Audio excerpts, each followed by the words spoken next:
Okay, guys, here we go. What is today actually? Sunday? Monday? Sunday? Sunday. It's Sunday. Sunday, fun day. I see that. Thank you, mods. I see my Ben husband online. Husband's in the house. Wait, where did he go? Hey, Ben, I always like it when Ben can be here, but not always anymore. Sharon Parker. We'll just say that you're my like online wifey. Not really, but you know. Okay. Hey, Turtles, how are you guys? You guys, Charmaine's in the house today. It's been a minute, eh, Charmaine? Sure has. It Yeah. has. I know. And look at, I just like how my sweater is coordinating with your whole feng shui going on. Pink lighting back there. It looks pink, but Yeah. oh, I see Ian. Hi, Ian. He's behind you. It's getting me some stuff working in here. So Yeah. So you guys, welcome to the live, of course. Jack and Lily, if you haven't hit that like and the share, please do. Thank you guys so much for joining us. I didn't actually know that DT was live at the same time myself, but again, it's one of those. I don't actually look at that stuff, to be honest with you. Tiffany Lynn, Travis is in the house. Matt is a catter. Rhonda, hello, American Justice, which is Melissa. Thank you guys on there. And Maggie's in the house. Marie Antoinette. Ben. Got to give you a double on that one. Sue's in the house. Hi, Linda. How are you? Julie Sylvia. Chip 25. Now you're just going to make me hungry. So I'm just going to not like chips and dip are my comfort food, okay? I was craving that today, and I'm going to have that after this live. Hi, Tina. How are you?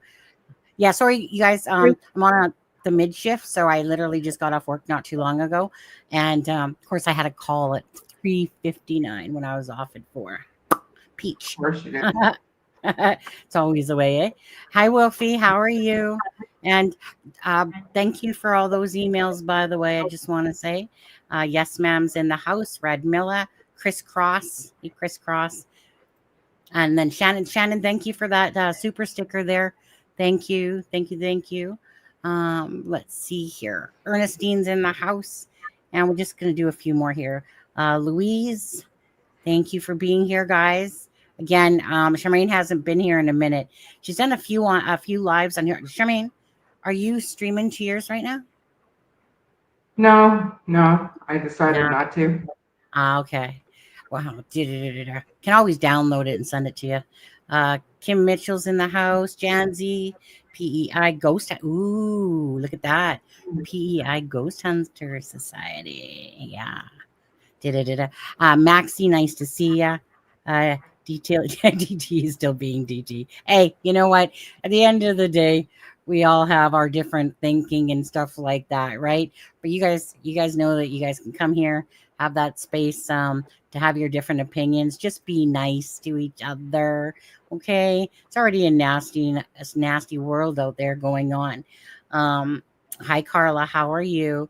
Mary McLean and CR. I'm gonna leave it there for right now. Thank you, guys. So today, you guys, obviously, there is the new documents that came out the other day.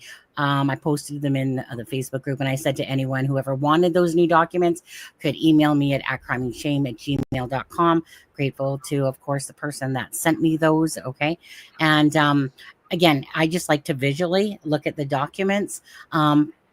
And then, look at the article, of course, when it comes out. But I always love looking at the documents and stuff like that. But anyways, so Charmaine. Sunny.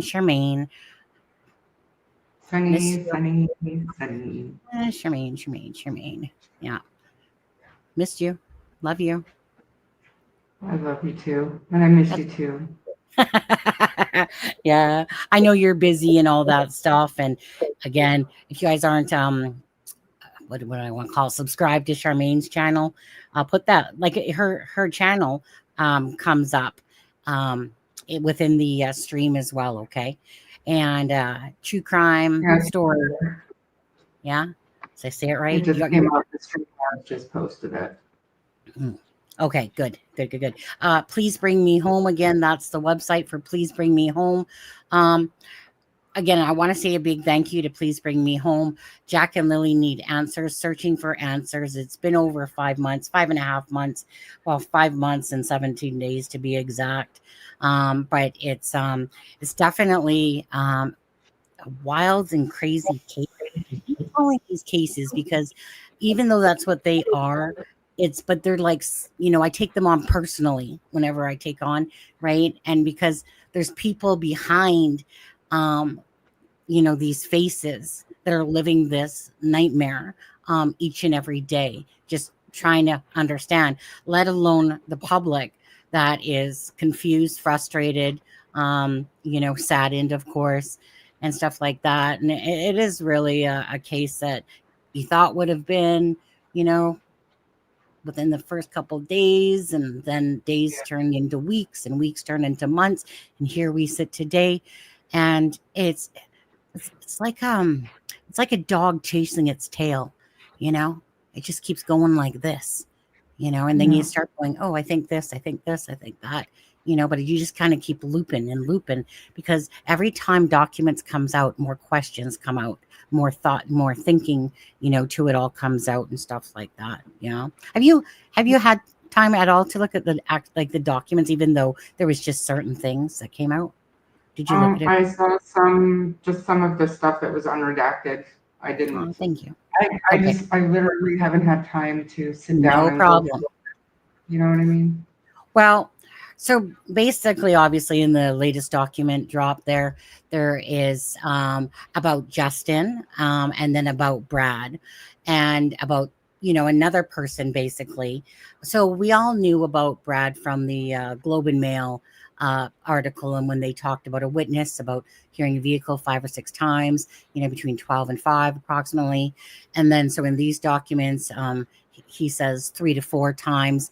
And then I think when Justin repeats it, he says 5 or 6. But I mean, Brad Wong did say 5 and 6 times. But okay, I mean, I just take that a little bit with a grain of salt. And then we had the fact that Malaya had recorded, I think it was Darren Getty's there, and turned it over to the police. And I'm sure it's every bit to do with the whole, hidden theory. And then, so we kind of have a hidden theory. We have a family done it theory.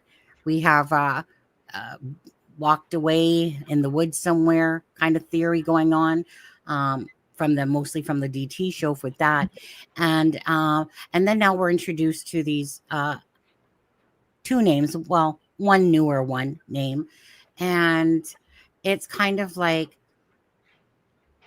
okay, well, now there's two people, and where is that taking people's thoughts? Because, okay, so let's get into this. So we'll look at different things. Let's look at this first. So if you haven't hit the like and share for Jack and Lily, please do, you guys, please. And again, oh, actually, let me just ask you your thoughts. So Please Bring Me Home is going to be trying to come out like at the end, like November 1st, and if not, the week after. But this is all dependent on snowfall as well, right? Right. So just okay. I'm not going to get into any of the drama at all that has been going on. I want to make that crystal clear. I'm not into that crap. What I'm into is people that are caring, loving, and kind enough, and they spend their lives doing beautiful things for missing and the murdered and stuff. Well, in this case, the missing and stuff like that. You never know. But anyway, so I'm all about, what? Bring it on. Bring me home type of thing. So what is your So, thoughts on to Bring Me Home?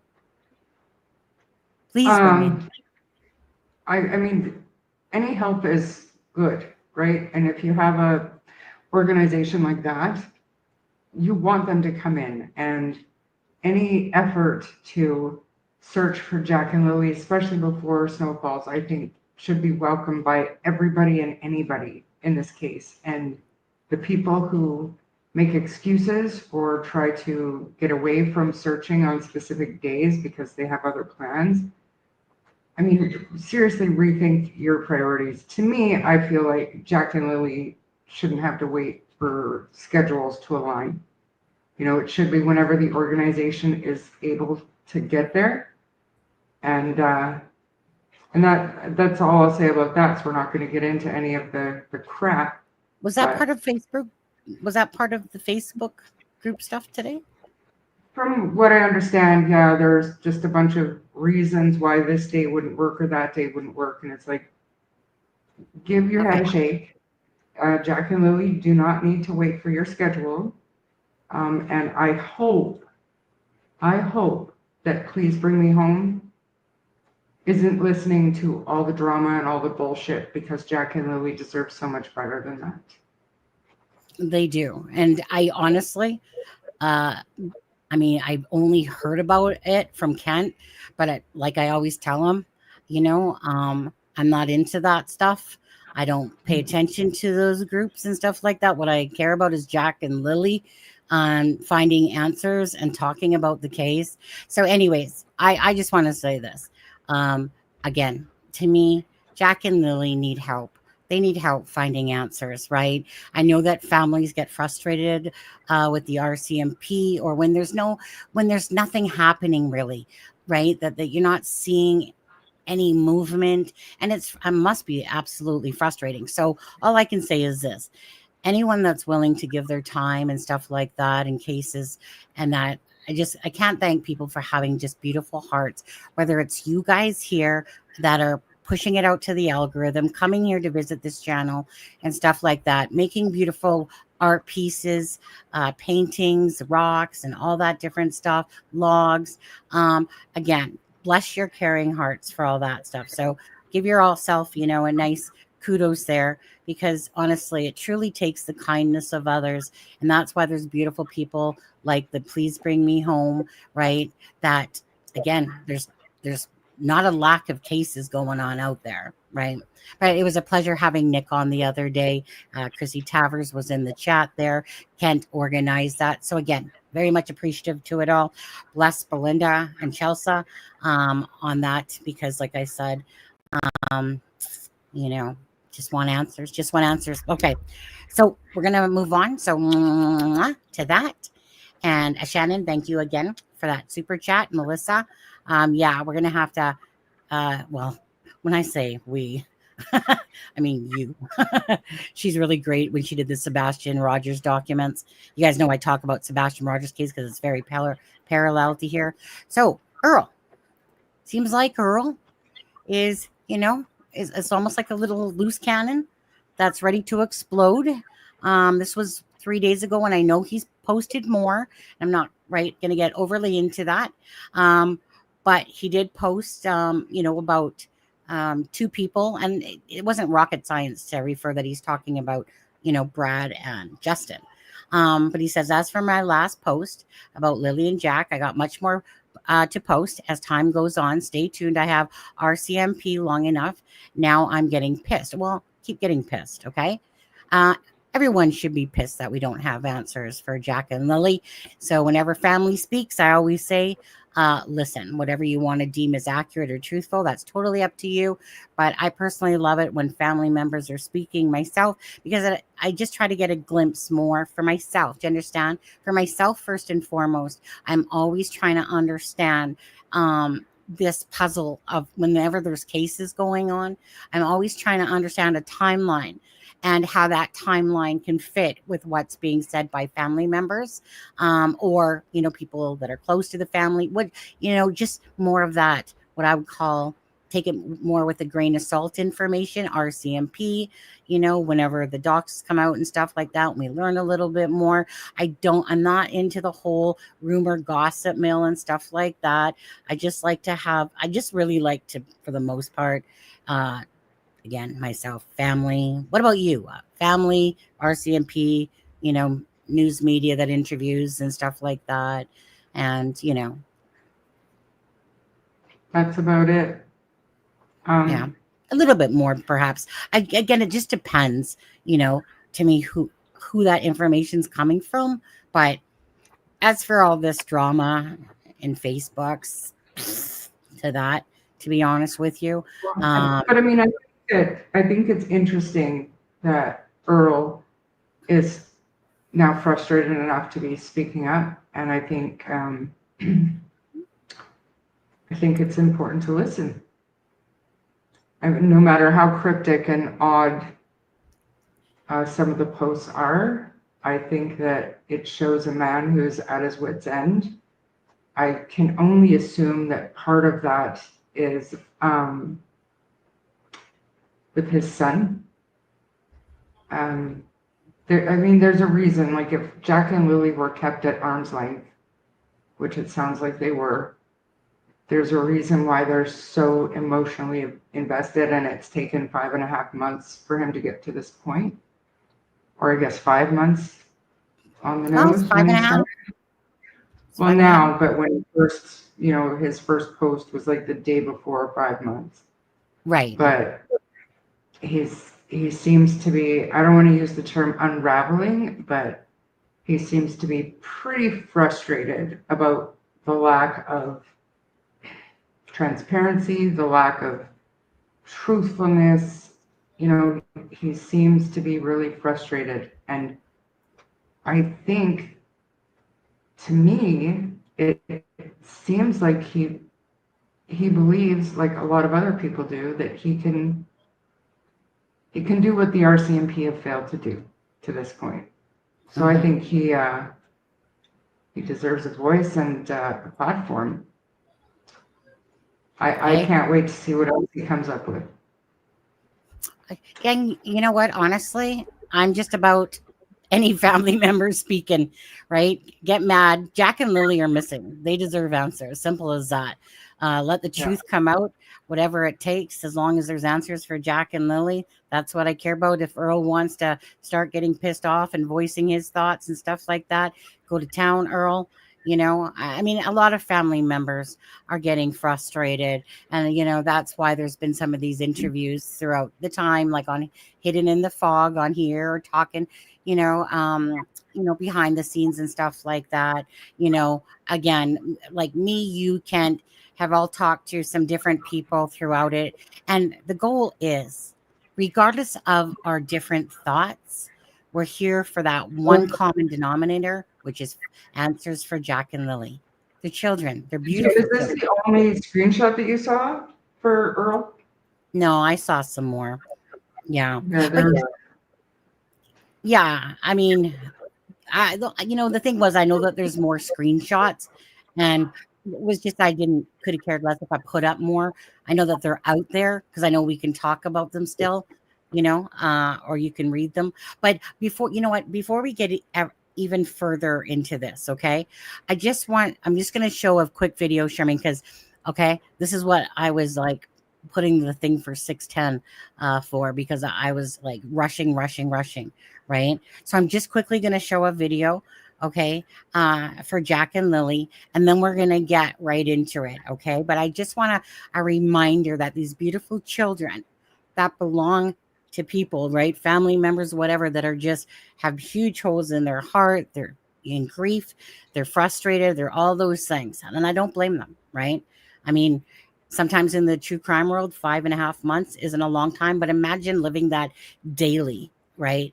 Every day, waking up and not having answers. It's the most horrific feeling I would never want to have. So prayers for that. It's always the worst thing for me when there's no answers. So let me just quickly do that. Okay, Charmaine? Yeah. Just because again, it's just, my way, my little contribution now. 1 second here. Right. Whenever somebody sends me something and stuff like that, I just want to always honor Jack and Lily. So let's just play this really quick, guys, and then we'll come back into it.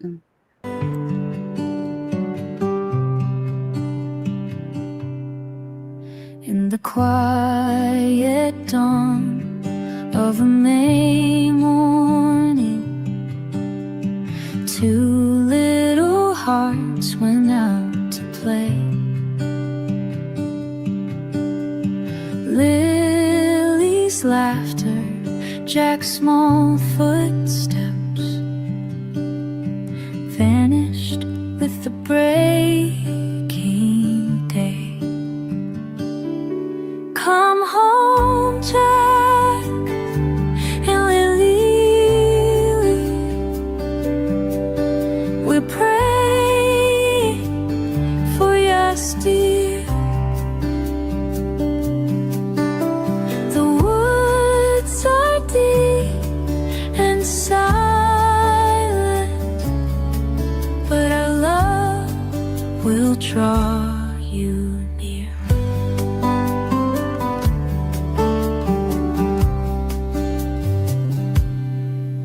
through forest paths and endless trees. Searchers called your names aloud.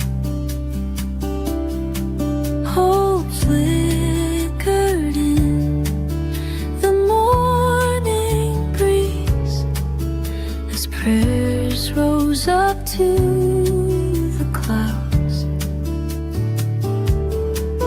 Come home, Jack and Lily. We're praying for your steer. Okay, you guys. Okay, so welcome back. Again, just a reminder about that these children were once there and then gone. Now, obviously something happened to them. And somebody knows, or people know what happened to Jack and Lily. And that's what we're here to fight for. And again, children, I can't even express enough how much children personally mean everything to me. And it's just wrong what's gone on here with any of these cases. But that's just wrong. So, Shameen, are you there? Are you there? Where'd Shameen go? No, I'm here. I've got this fan thing, and I'm trying to get it to shut off. So I'm here. Okay. I don't hear it, whatever it is. Okay. Now, so we're gonna get in, and we're gonna talk about, like I said, the documents here. You guys, thank you guys so much. Someone asked me how I feel. I saw above about how I feel about Daniel, or sorry, not Daniel. Well, Daniel from the Drunk Turkey Show, basically putting all this information out there about Brad Wong, Justin, and stuff like that. Now, honestly, I haven't seen his live. I guess he's live, but my thing is, at the end of the day, right? I mean, when it comes to the true crime community, just because say you did certain things doesn't make you, a killer of children, and stuff like that. So I don't know enough about them, but then again, the question to me is, why perhaps would two people lie and one make a statement if they did something to Jack and Lily? Why would somebody call in with the tip and target himself? So whatever their past is to me, it might make a difference to you, but it doesn't really make a difference to me personally. I'm just looking at it from, about the information. Why would two people do that? But again, we're going to talk about all this stuff, okay? Charmaine, what do you feel? Okay, what do you feel about, say, all, like, it's going to happen, right? The dirty laundry is going to come out regardless. It always happens. People are going to dig. People are going to show stuff. So if it's not DT, it's going to be other people. Okay. So the question is, does it matter to you about their backgrounds? If you think that they're being honest, right, and that they're being truthful, that one's given a statement, to give a statement, more so I think you would be coming across some perjury there if you sat there and lied and, stuff like that. But anyways, what's your thoughts on that about? Well, I have a few thoughts, but I mean, first and foremost, the best predictor of future behavior is past behavior. So do I think it's relevant? I do, if their information was deemed credible by the RCMP. That's first. And most people know that the reason why I started my channel was because I wanted to kind of open the dialogue and start entertaining other scenarios, other possible scenarios, because we don't think the kids went out to the woods. We do not believe that the kids are being hidden somewhere. And Right. Daniel is professing his interview, or his innocence, and Malia's innocence, and blah, blah, blah. Like, we've heard it all. So I'm sick and tired of beating that dead horse to death. Really, Which one? The hidden one? All of it. All of it. So why can't we talk about other scenarios? And then, almost like a gift, these two people were given to us. So I think we would be foolish not to discuss them. And I think it would be a mistake not to give it some kind of credence until it's proven to be false or ruled out. But I also think that the only reason we saw those names is because the police may very well have ruled them out. I still stick to that if the unredacted documents were available to the public in any way, shape, or form, to me, that means it's not relevant to the investigation. However, I don't know that for sure, so I'm still willing to listen to Earl or anybody else that's interested in looking into them, because what we're doing now just isn't working. So Well, that's what I think.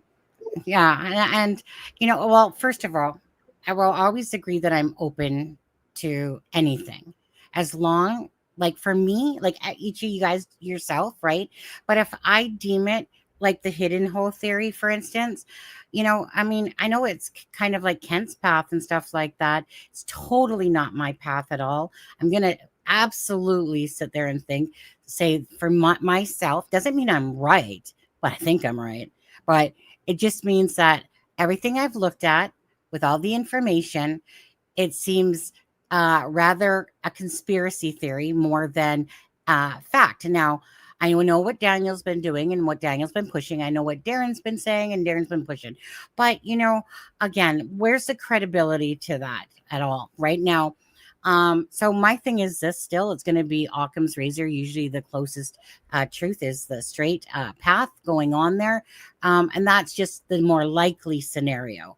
Now, for me too, I think pretty much, and it doesn't still make it true, but most people, including the RCMP and most people feel like that with all the technology and drones and searching and that, and then them, coming back and searching in the certain areas and stuff, almost like, the whole woods thing is probably one of the very lowest possibilities to go along with the randomized, abduction. I mean, they do say that there's nothing to show them that whether it's by family or by strangers that abduction has occurred. Now, does that still make it plausible that it's still a possibility in there? Well, honestly, could be. But it's just that for me, it's at the very bottom of that totem pole. But I'm always willing to look at any information that might shine a light on a different avenue, right? I'm not that type of person that someone might think I'm one tracked right now, right? Well, my thing is this, is that when I've watched this whole scenario play out for 5 months and I've seen Daniel do all his, inconsistencies, outright what I consider lies, bullshit, BS, and all that stuff, his game playing, his mind fucking, and all that stuff. For me, there's a point where I'm just going, why are you doing all this? Are you that effed up, or do you have something to do in the disappearance of Jack and Lily? Now that's always allegedly, of course, but to me that says a lot. Now, then I compare that to the hidden theory that would take a lot of movement and steps for say, Malaya to have, a family and all that to be part of it, believe that Haley planted a blanket somewhere. For what reason? Where's the reasoning? They're trying to say about Meadow and the CPS, the jurisdiction there and stuff like that. Again, it's such a wild, crazy thing to have that all happen, and that the police don't seem to really care about that storyline. Like, meaning, I'm sure that they've checked everything out for sure. Haley should have been polygraphed then, or those people should have been polygraphed if they literally thought that. They bring in cadaver dogs, et cetera, et cetera. Daniel outs himself on different things, but to me, he doesn't make himself look good. In fact, it makes me even more think that they're like looking at Daniel still, and Daniel doesn't think so. Could I be wrong?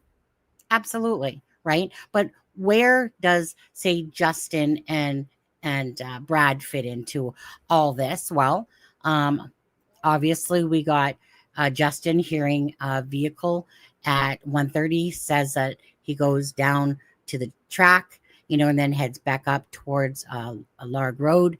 And then we have now, okay, so Justin, and I do have the screenshot. So Justin on May 2nd, right? On the scanner radio, it says that Justin said if you need something like I got the thing.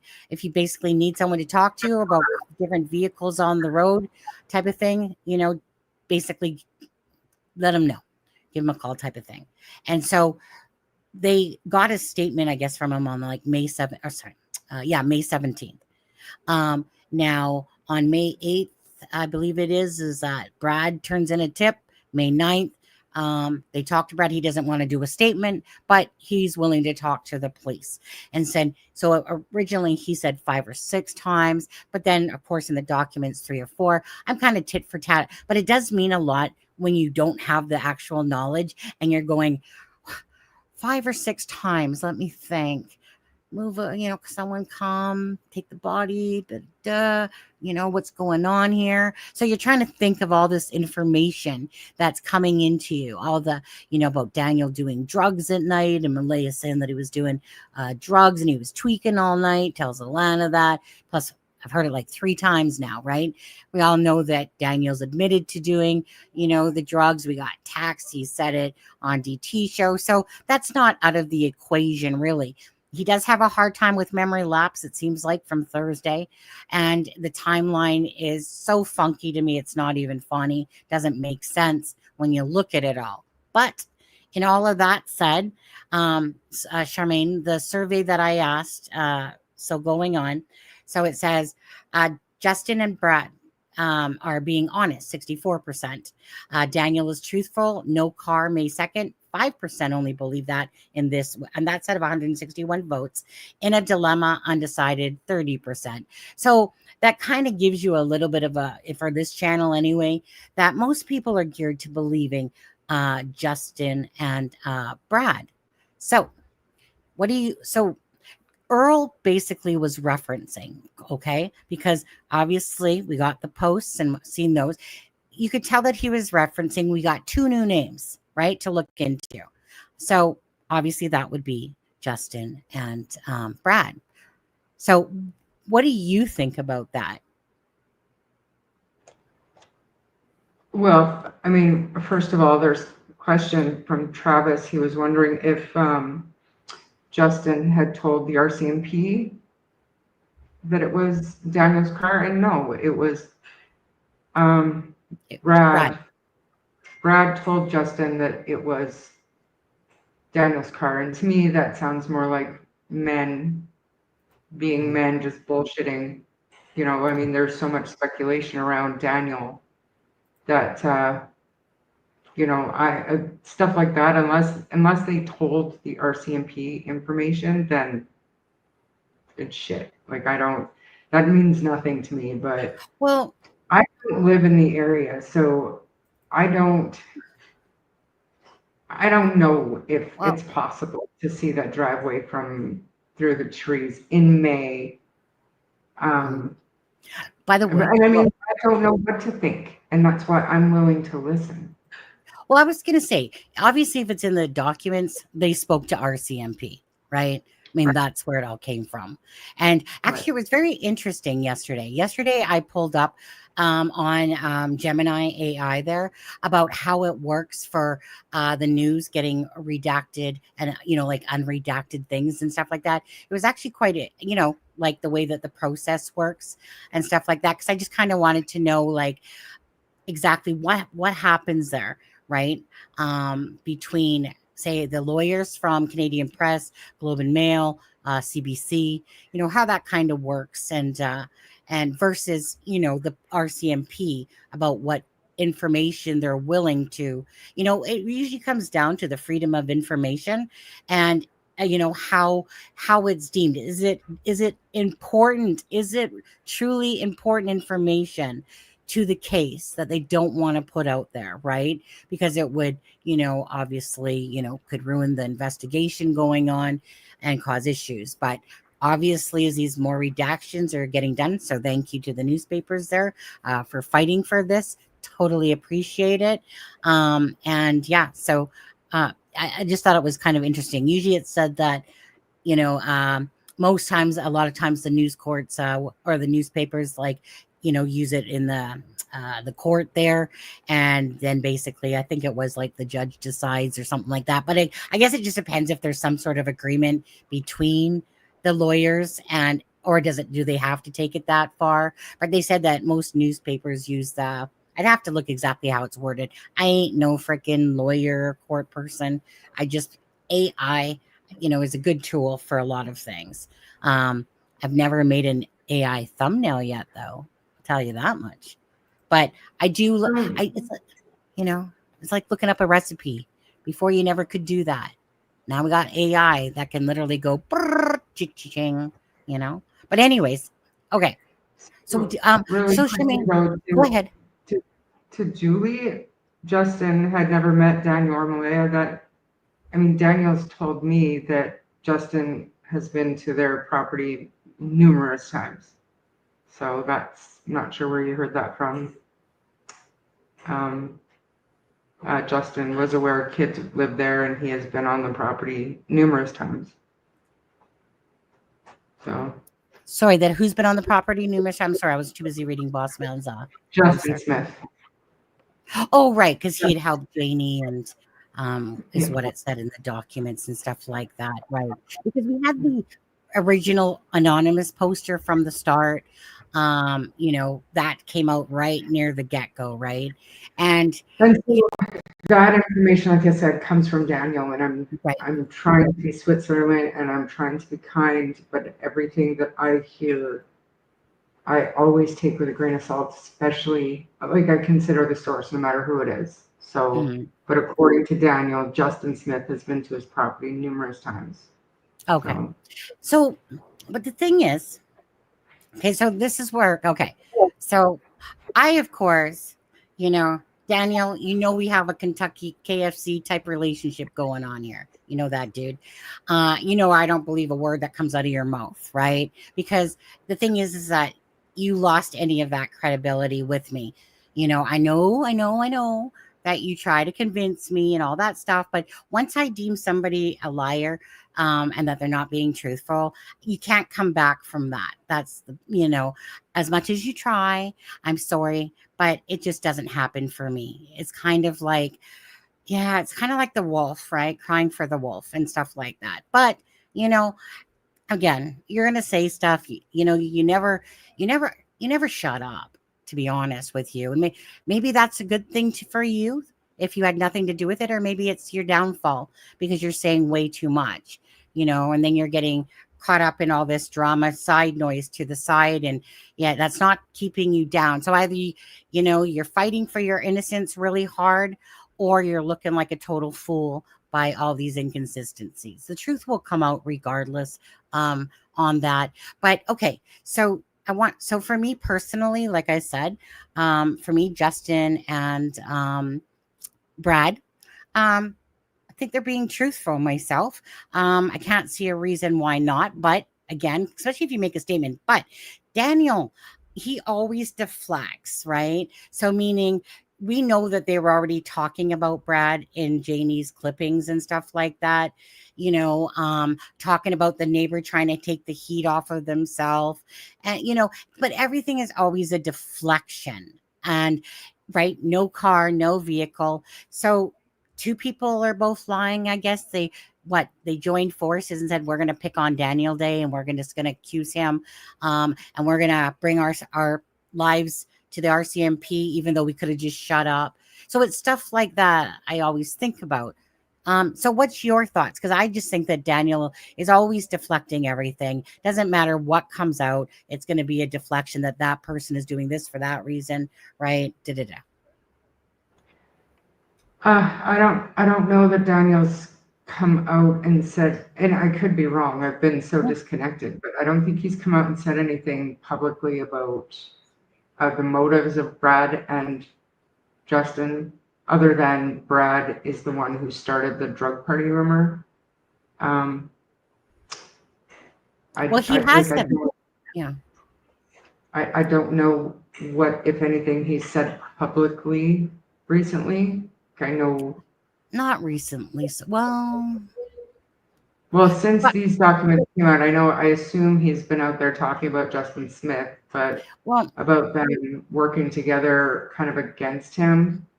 According to Daniel, Justin Smith was already looked into by the RCMP. So, well then. I mean, but so is Daniel, and so is Malaya, and so is Right. everybody else. We're all wondering Truth. what happened to Jack and Lily, right? So, Yeah, but because of them that the children are missing though. So it's really the hard. children are missing, and it's not.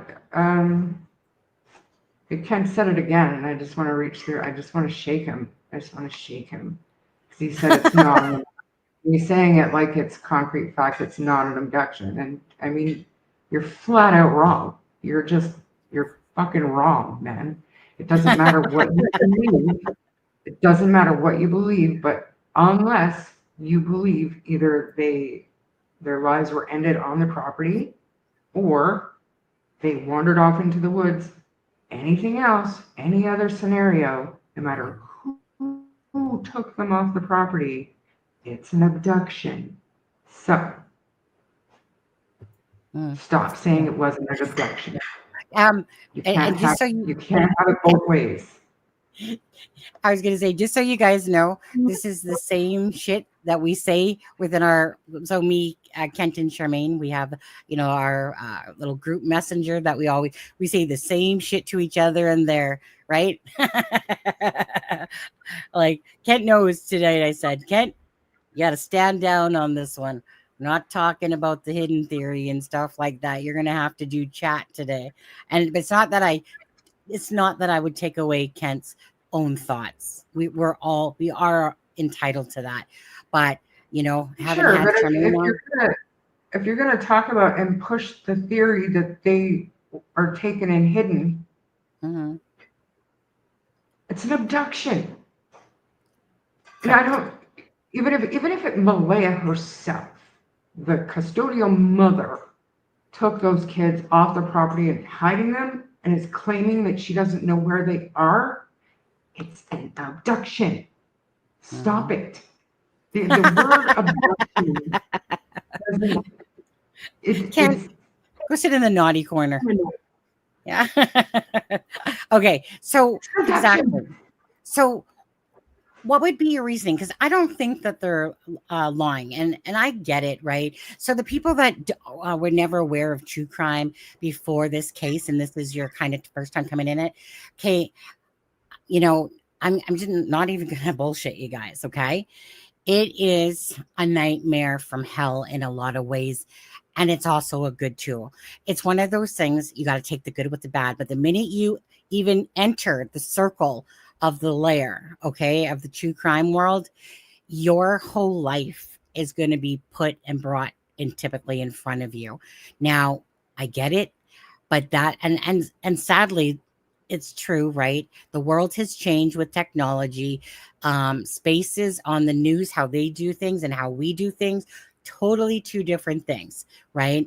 Now for me, it's no different than kind of like, no, I can't say that, but meaning I've been attacked multiple times, but I would have to have a care level of I give a fuck, and I don't, right? I have a goal, and my goal is for this, but there's a lot of people out there, right, that are passive, that they are afraid to speak up because they don't want to be like there's people that literally go to these families' homes to see if the kids are there, right? Because someone Darren, puts out the whole thing like that these children are hidden somewhere, right? And that that Haley has them hidden and stuff like that. And it's just absurd, first of all, but it's the fact that these people do exist, right? We all know that. So I know from the true crime side that this shit happens. There's people that will literally message you and be like, and say nasty shit, like really nasty crap. These are adults that literally go to people's Facebooks and literally sit there and say really nasty, nasty stuff. Now, it can be scary. Now, I'm not one of those people that get scared of stuff, really. But by the same token, you know, obviously sometimes this could be to your downfall to give out too much information about yourself. And so I absolutely get it for those people, because no matter how much you're trying to bring awareness to cases, right? By the same token, everyone, okay, is going to be scrutinized. And then the internet will deem you as honest and truthful. And there's still going to be people that no matter what, right? Doesn't matter. They're freaking like outer space people that no matter what's in front of their face, they'll still, think that, this whole freaking warped ass theory was created. Hidden. But so I do want to say that, because I do acknowledge that stuff happens. And I do understand that people lots of times just want to talk in the background. They want the information out there, but they want to talk in the background, because when you are setting yourself up in the true crime world, you're going to become at hard and strong. And again, some people get it taken easier on them depending on the truthfulness of how people feel about it. But it's really a no-win situation. But I'm always here for the victims of the missing and the murdered, first and foremost, to try to put out as much factual information. And we are entitled to all our opinions. And unfortunately, true crime's not going away, and this space isn't going away. It's actually only growing, and the police obviously recognize this as well. Like, it's not going anywhere. There's a lot of good things that can come out of it, but there's also a lot of bad things as well. So each to their own on what they're willing to do and what they're willing, for coming up on platforms or just speaking to the news per se and stuff like that. But anyways, okay.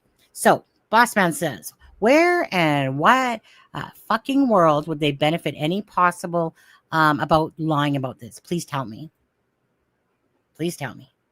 I personally don't think that they're lying at all. So for me, I'm not thinking that they're lying. I just think that it's we learned of a new name. What about you, Charmaine?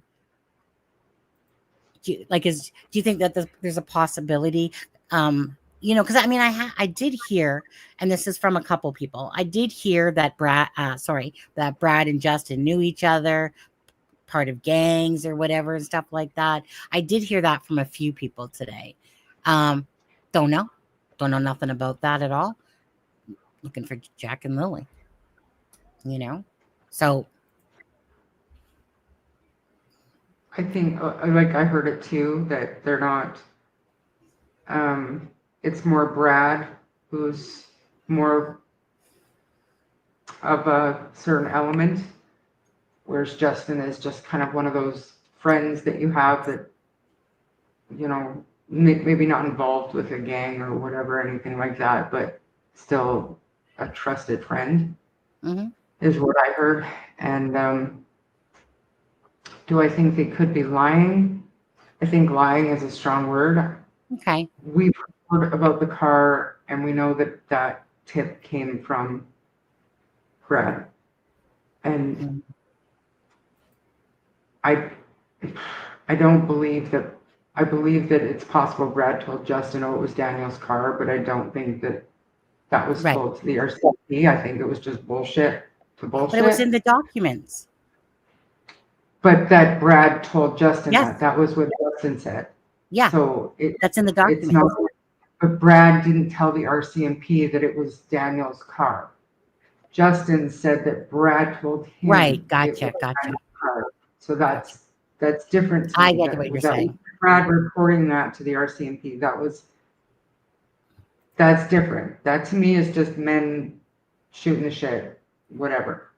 I want a bird's eye view of where they claim to have seen the lights. I want to see it. And you want to see what? Sorry, Charmaine. I want to see where they claim to have seen the lights. The light, right? I wonder. The light. I have no doubt that you can hear cars and stuff. We did this with Delphi. I remember there was talk about ATVs and motorcycles, and I was like, people, when you have an engine like that in the woods, it does echo, and sound carries a long ways. out there. Mhm. So I do believe that a car could have been heard, absolutely, but to pinpoint what driveway it's coming and going from, like I said, I would have to see. I would have to see before I discredit Right. it completely. Well, m- my thing is still this, is that, you know, so Brad has a shady background, right? Right. I mean, it's one of those things that in true crime, it's going to come out. I had already looked at him a long time ago, but does it impact me on how I feel about the fact of, like, so this is how I look at it for myself, is that why would someone invite RCMP into their life when they could have just shut up, stayed away, not brought attention to themselves? Or perhaps because they have children themselves or whatever the reason, like apparently he was working outside on a vehicle and thought it was odd or something like that about the cars, like a car going back and forth. Because to me, I'm picturing this, right? I mean, I've lived in a small town, but nothing like what they're living in. And I can picture it, the noise, right? And I know people, but I don't live there, so we don't know about that light. But it's kind of like, why would Brad lie and bring himself into this if he didn't have to do that.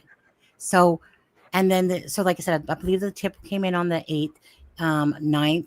And if I'm not sure, I think Boss Man up there said that like to come get the statement, the reason it takes so long or whatever with Boss Man is that's what he's saying, like that's how long it took the RCMP to come get statements.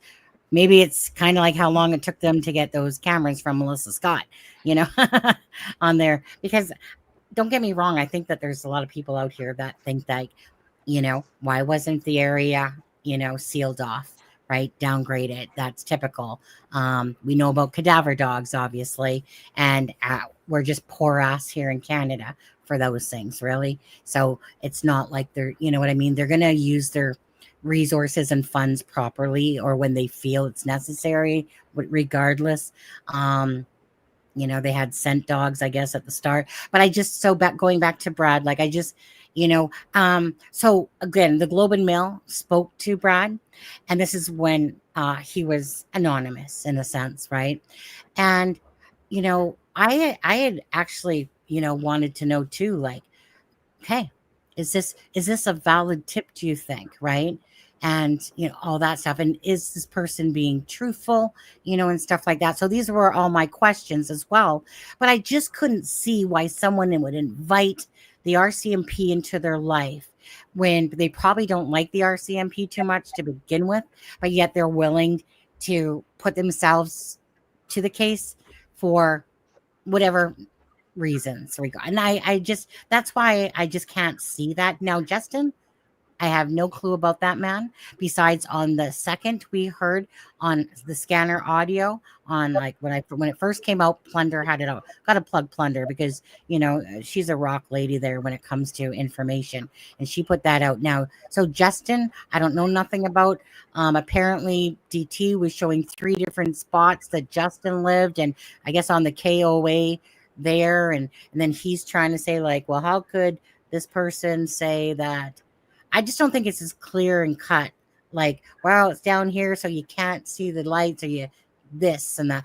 I'm just looking at, does it seem like it's legit information? Why would they come say this stuff?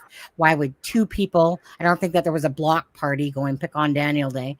But anyways, but Daniel will try to discredit anything that is poking towards him, and he's always poking away. That's how I see it. So anyways, so that's why I think about the credibility of that, like for Brad especially, because I don't. It's only because the article came out from the Globe and Mail, right? So we didn't know about Justin up until these documents were unredacted in that part. So I do believe that Brad heard a vehicle. I 100% do, because why would you, if you really lived that kind of lifestyle, why would you invite the RCMP into your life by giving a crucial tip like that? But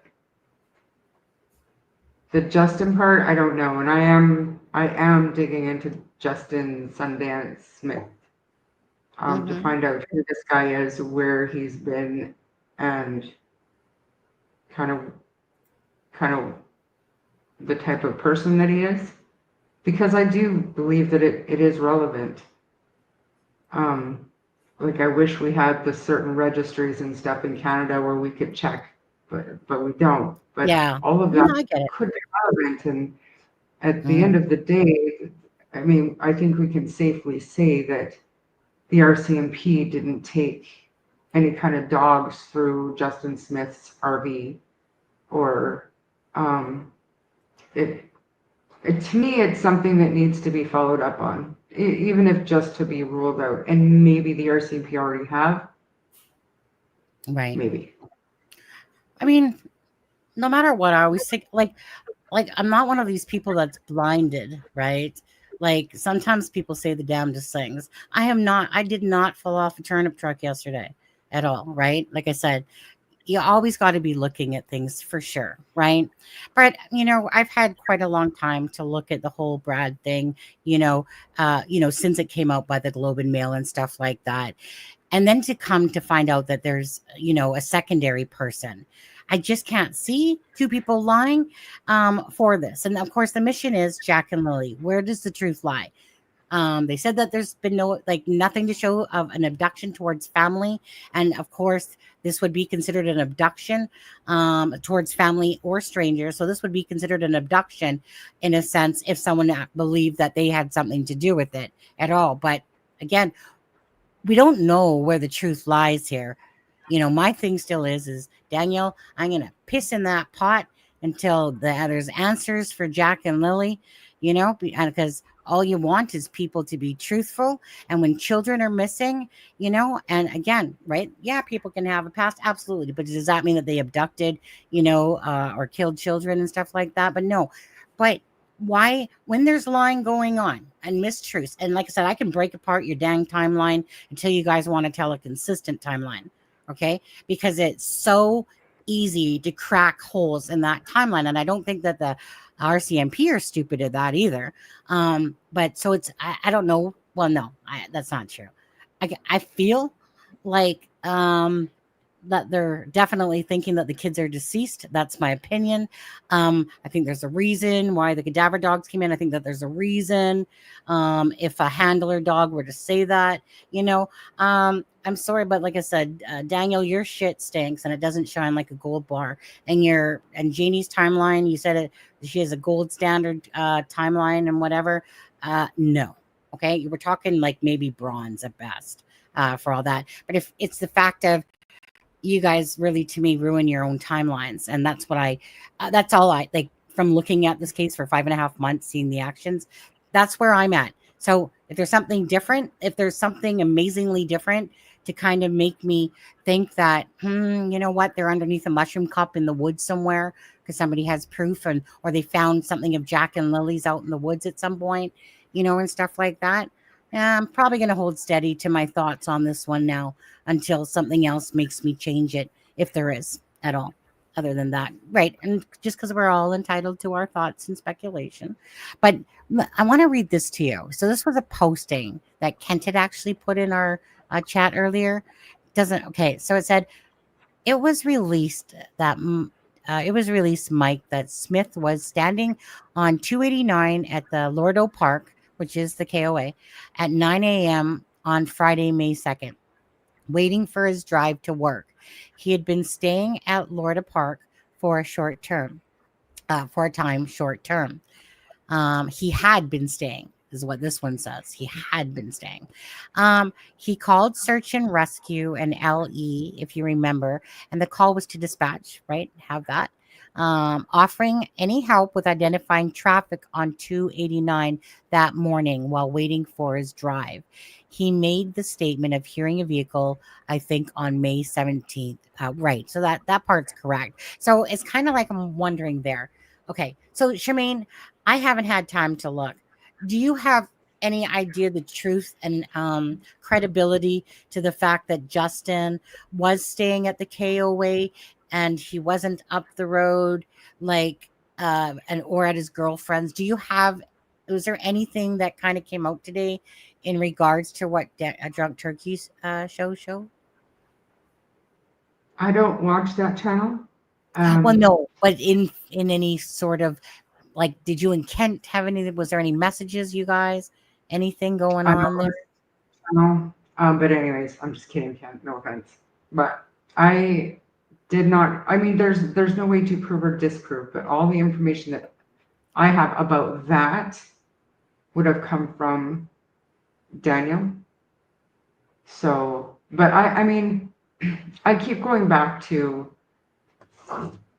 common denominators, things that just they seem to happen over and over and over again in all these different cases. But how many times does somebody interject themselves early on with some, kind of obscure tip or offer to help? And they kind of get overlooked or ruled out relatively quickly. It's just odd. Everything about Yeah. this man is odd. And the rumors and stuff that we shouldn't talk about, it all makes it too interesting to not take seriously as potential. Mm-hmm. People that know me, they're gonna be losing their shit right now, but Yeah. stay with me. Stick with me. I know what I'm doing. Right. Who said that? You're saying that? Is that what you're saying? I think I'm it's saying great. I know people, they know me and they know what I think Yeah. and they know how I am, and I do tell it as it is, and I'm not a fool, but I am willing to look down that Justin Smith rabbit hole. Okay, and send me the information once you do. Pardon Okay? me? And send me that information when you do. Absolutely, 'cause it's not gonna come from me. Like I don't want no shit. I don't want no Well, problems. I get it. I guess the bottom line still for me is that, why would, say, Justin lie? And he's the one that actually did the statement, right? Right? But Now, they do that to why? feel like they're a part of the investigation. They like to have their like finger on the beat of the Yeah. investigation, just to know if they're getting away with anything. Same as we've been thinking about Daniel. Like, why does he keep doing this shit when he knows the RCMP, like they're watching these chat rooms? And for me, I always felt like he is interjecting himself. He totally wants to seem like the RCMP trust him completely, and he's in on the investigation. Where, I mean, in reality, I think most of us know that he's delusional if he really thinks that. But Yeah. that's what they do, and it is just to feel like they're a part of the investigation. And I'm not saying Justin Smith, and I'm not saying Right. Jack&LILLY's case. I'm saying from the beginning of the investigation of crimes, since they started doing the profiling and trying to figure these guys out back in the 70s, that's what they do. That's just what they do. But there's no telling why, what's in their head, but that's just what they do. We already Travis. went through that, Travis. Oh, He's behind. Or Oh. you're way behind in the chat, actually. Well, it's not. Come on now, scrolling. It's I me. saw that like 10 minutes ago. Sorry, guys. Sunny, hi Ben. Hold on, let me just take a moment for Ben. Hey Ben. Sunny, if the RCMP are unredacting this info, does that mean they don't believe? No, I don't believe that's the case at all. Charmaine kind of made a comment to that. Absolutely not, because I think like someone said on a different posting, was that, for instance, Malaya's 8:28 time phone call to her mom, right? It's all part of a timeline. So I personally, no. This, to me, this becomes about that there's certain things that are not ever going to be shown to us, right? And then there's other things that is not deemed as crucial to the case. Now, does that mean the vehicle isn't crucial? Well, I think that there's a lot more probably going on. And so I don't know. I kind of think about the case, the courts documents for the in the USA and the shit that we see there, Charmaine, on some of those unredacted stuff. Like there's some stuff out there like make your head spin what you're reading. But anyway, so when it was redacted and okay, were the unredacted documents obtained from the courthouse? which these? Any of the unredacted portions? Or was it somebody with the proper software who unredacted everything? No. These are no. These are legit through the lawyers of that have been fighting for basically the freedom of information or whatever, and to have things. It's basically all about transparency, and so the Canadian There's press. also a question at the beginning of court documents, these where they're asking for certain sections to be sealed because it's not for public consumption. So if it's not sealed, to me, it's not going to affect their investigation if the public is scrutinizing it. If that makes sense. Not really. It's just not really? No. So if they believed that, and this is, if they believed that Justin Smith was a suspect, or if they hadn't looked into Justin Smith, and they were still looking into him, his name would be redacted. I don't know. I believe it would be redacted. No. Because it's going to affect their investigation for other channels to dox them. On there. Well, they did that with Natasha Haywood, didn't they now?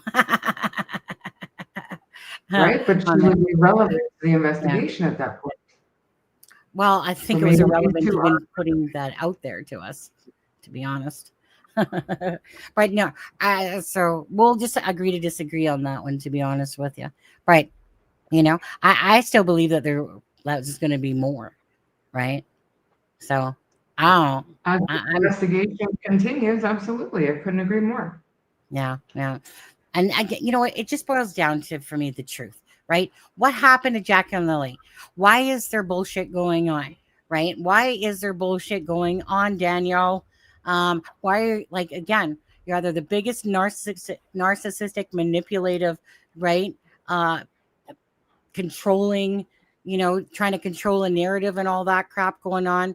You're the most guiltiest innocent person, or the, most guilty person by your actions. This is okay. Let's just, like I said, cut the crap on this stuff, because this case is twisted, and all these sideshow acts. And I'm sorry, Kent, the whole hidden thing to me is a sideshow that is just that was the goal, is that they wanted to propel this, to me, into the twilight zone. And here we go.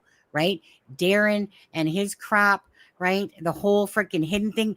Again, someone put together the best damn timeline with their own words and tell us exactly how you got from point A. I think the only person that could actually do that properly, honestly, would probably be Kent. That could literally come up with something that was the most plausible, even though I still call bullshit, right? But that, it's kind of like I said, it's like, are we living in what, La La Land or Occam's razor? So the most times something happens to children, it's because there's family involvement. Okay. Somebody close to the family, right? Whether it's a neighbor, whether it's the family member, whether it's the actual family on the property, that is the most truest line.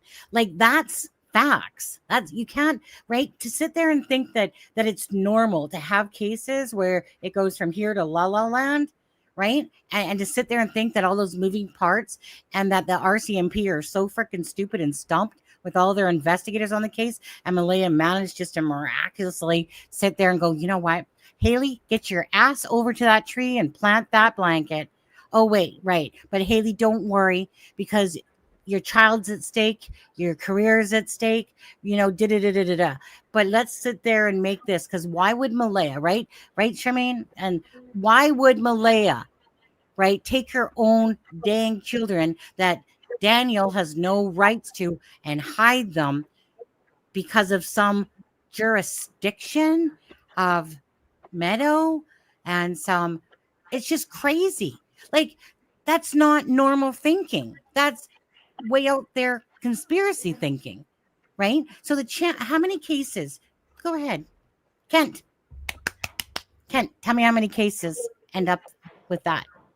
Do your homework versus family involvement. I want to know what your thoughts are about the 8:28 a.m. phone call that Malia tried to make to her mother. Well, what I'm We curious haven't still. talked about that yet. No, but let's talk about that.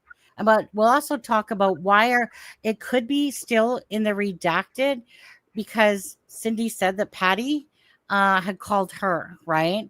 So then Malaya would have had to have called probably Patty, right? Like maybe Yep. did she try, like, from what I'm gathering, and I could be totally wrong. From what I'm gathering, that Patty and Malaya had a really great relationship, or and that Cindy and her seemed to have, like, it was a bouncy, rocky type of relationship. But my thing is that usually, bottom line is, lots of times you go mommy first. But do you think that perhaps possibly that Malaya called Patty first, or Cindy first, and then Patty after, or something like that? We don't know, because that's just an assumption, because all we're seeing in the documents was 8:28 to a missed call on Cindy's phone from Malaya. Right, but my point is that means Malaya was awake Yes. at 8:28 in the area of the house where she could make phone calls from to phone her mom. Her mom missed a call. And then 25 minutes later, Janie heard the kids outside. Just make it make sense. She that's was all. awake That's when what the I'm kids saying. came outside. That's what I'm saying. So where's the truth? And I think that I've never wanted to hear more from Malaya than I do now after learning about that phone call, because it calls everything that she said into question. Everything. For me. Do I think that she was calling and trying to set up somebody to come and take the kids? Calm down, Ken. No, I don't. But I'm wondering why she lied. Or is it Janie who was mistaken about hearing the kids after her phone call was wrong? Which one is it? Because it can't be both. You can't tell me that Malaya was sleeping and didn't hear the kids go outside.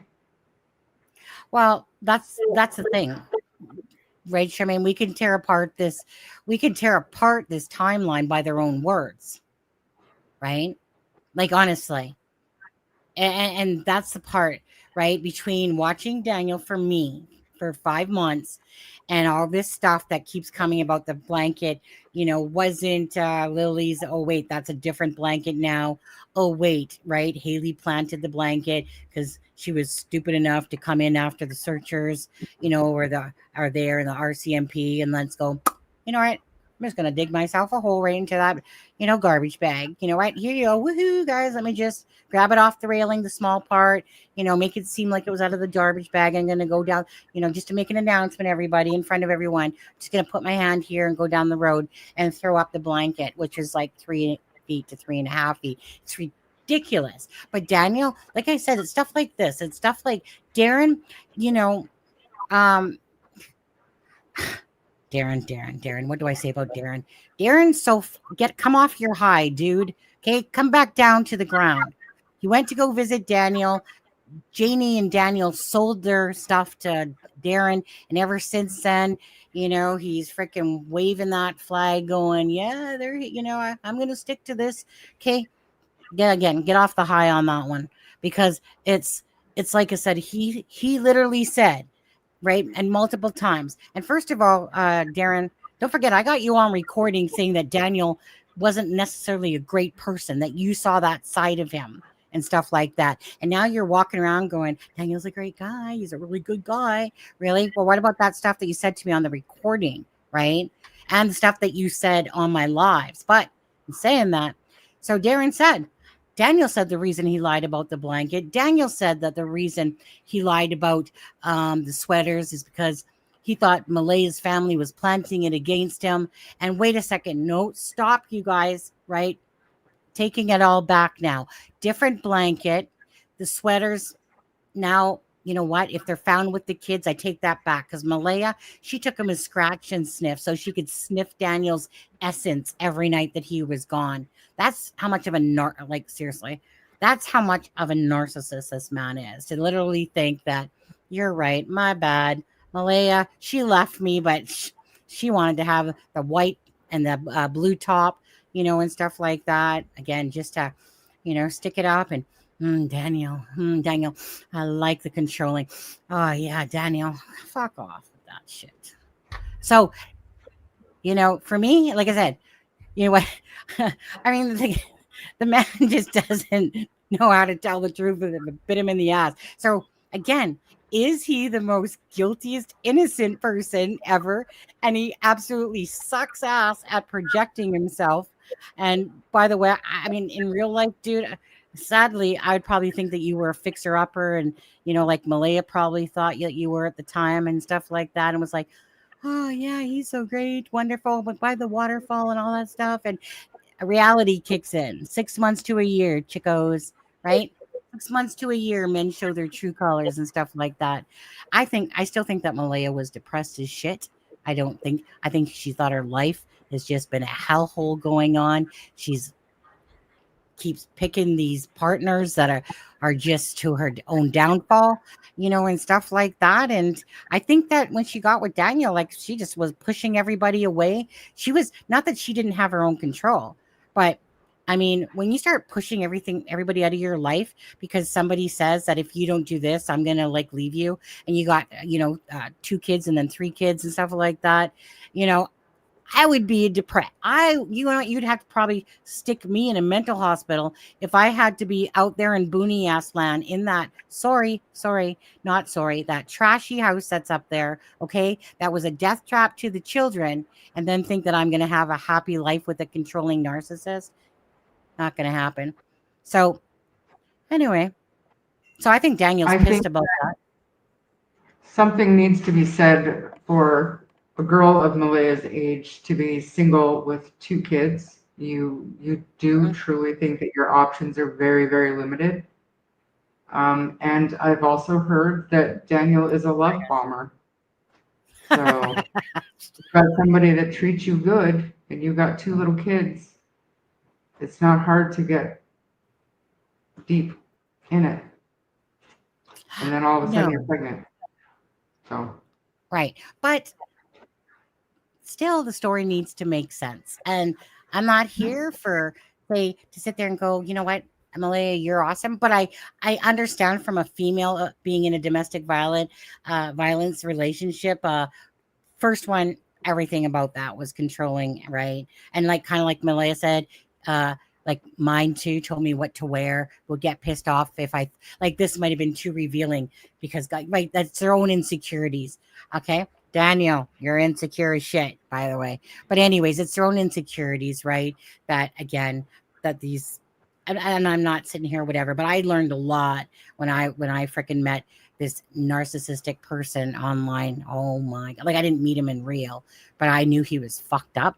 I just didn't realize that all these disorders overlap each other, but that a narcissistic personality doesn't stand alone, right? But anyways, all I see is somebody that is not so worried about Lily and Jack, but always fighting against the allegations against Daniel. At what point do you just really, who cares, right? I mean, you got a big enough voice. Well, actually, you're not shy of the internet anymore. I've watched your interviews, and what your stuttering went to, almost like, you know what, CBC, why don't I pencil you in? Okay. I'll make time for you. Don't worry. CBC, I'll get you. I got some juice to put out. But now he's getting all to me brazen, trying to really push his whole, I know that they're alive. I know that they are. Malaya, I'm sorry, but this stuff really bugs me. Malaya left her laundry, right? Get told that, well, guess what? Daniel, you contradicted that multiple times about Malaya all of a sudden leaving it at Patty's. You've done this consistently. You said Malaya bad, you good.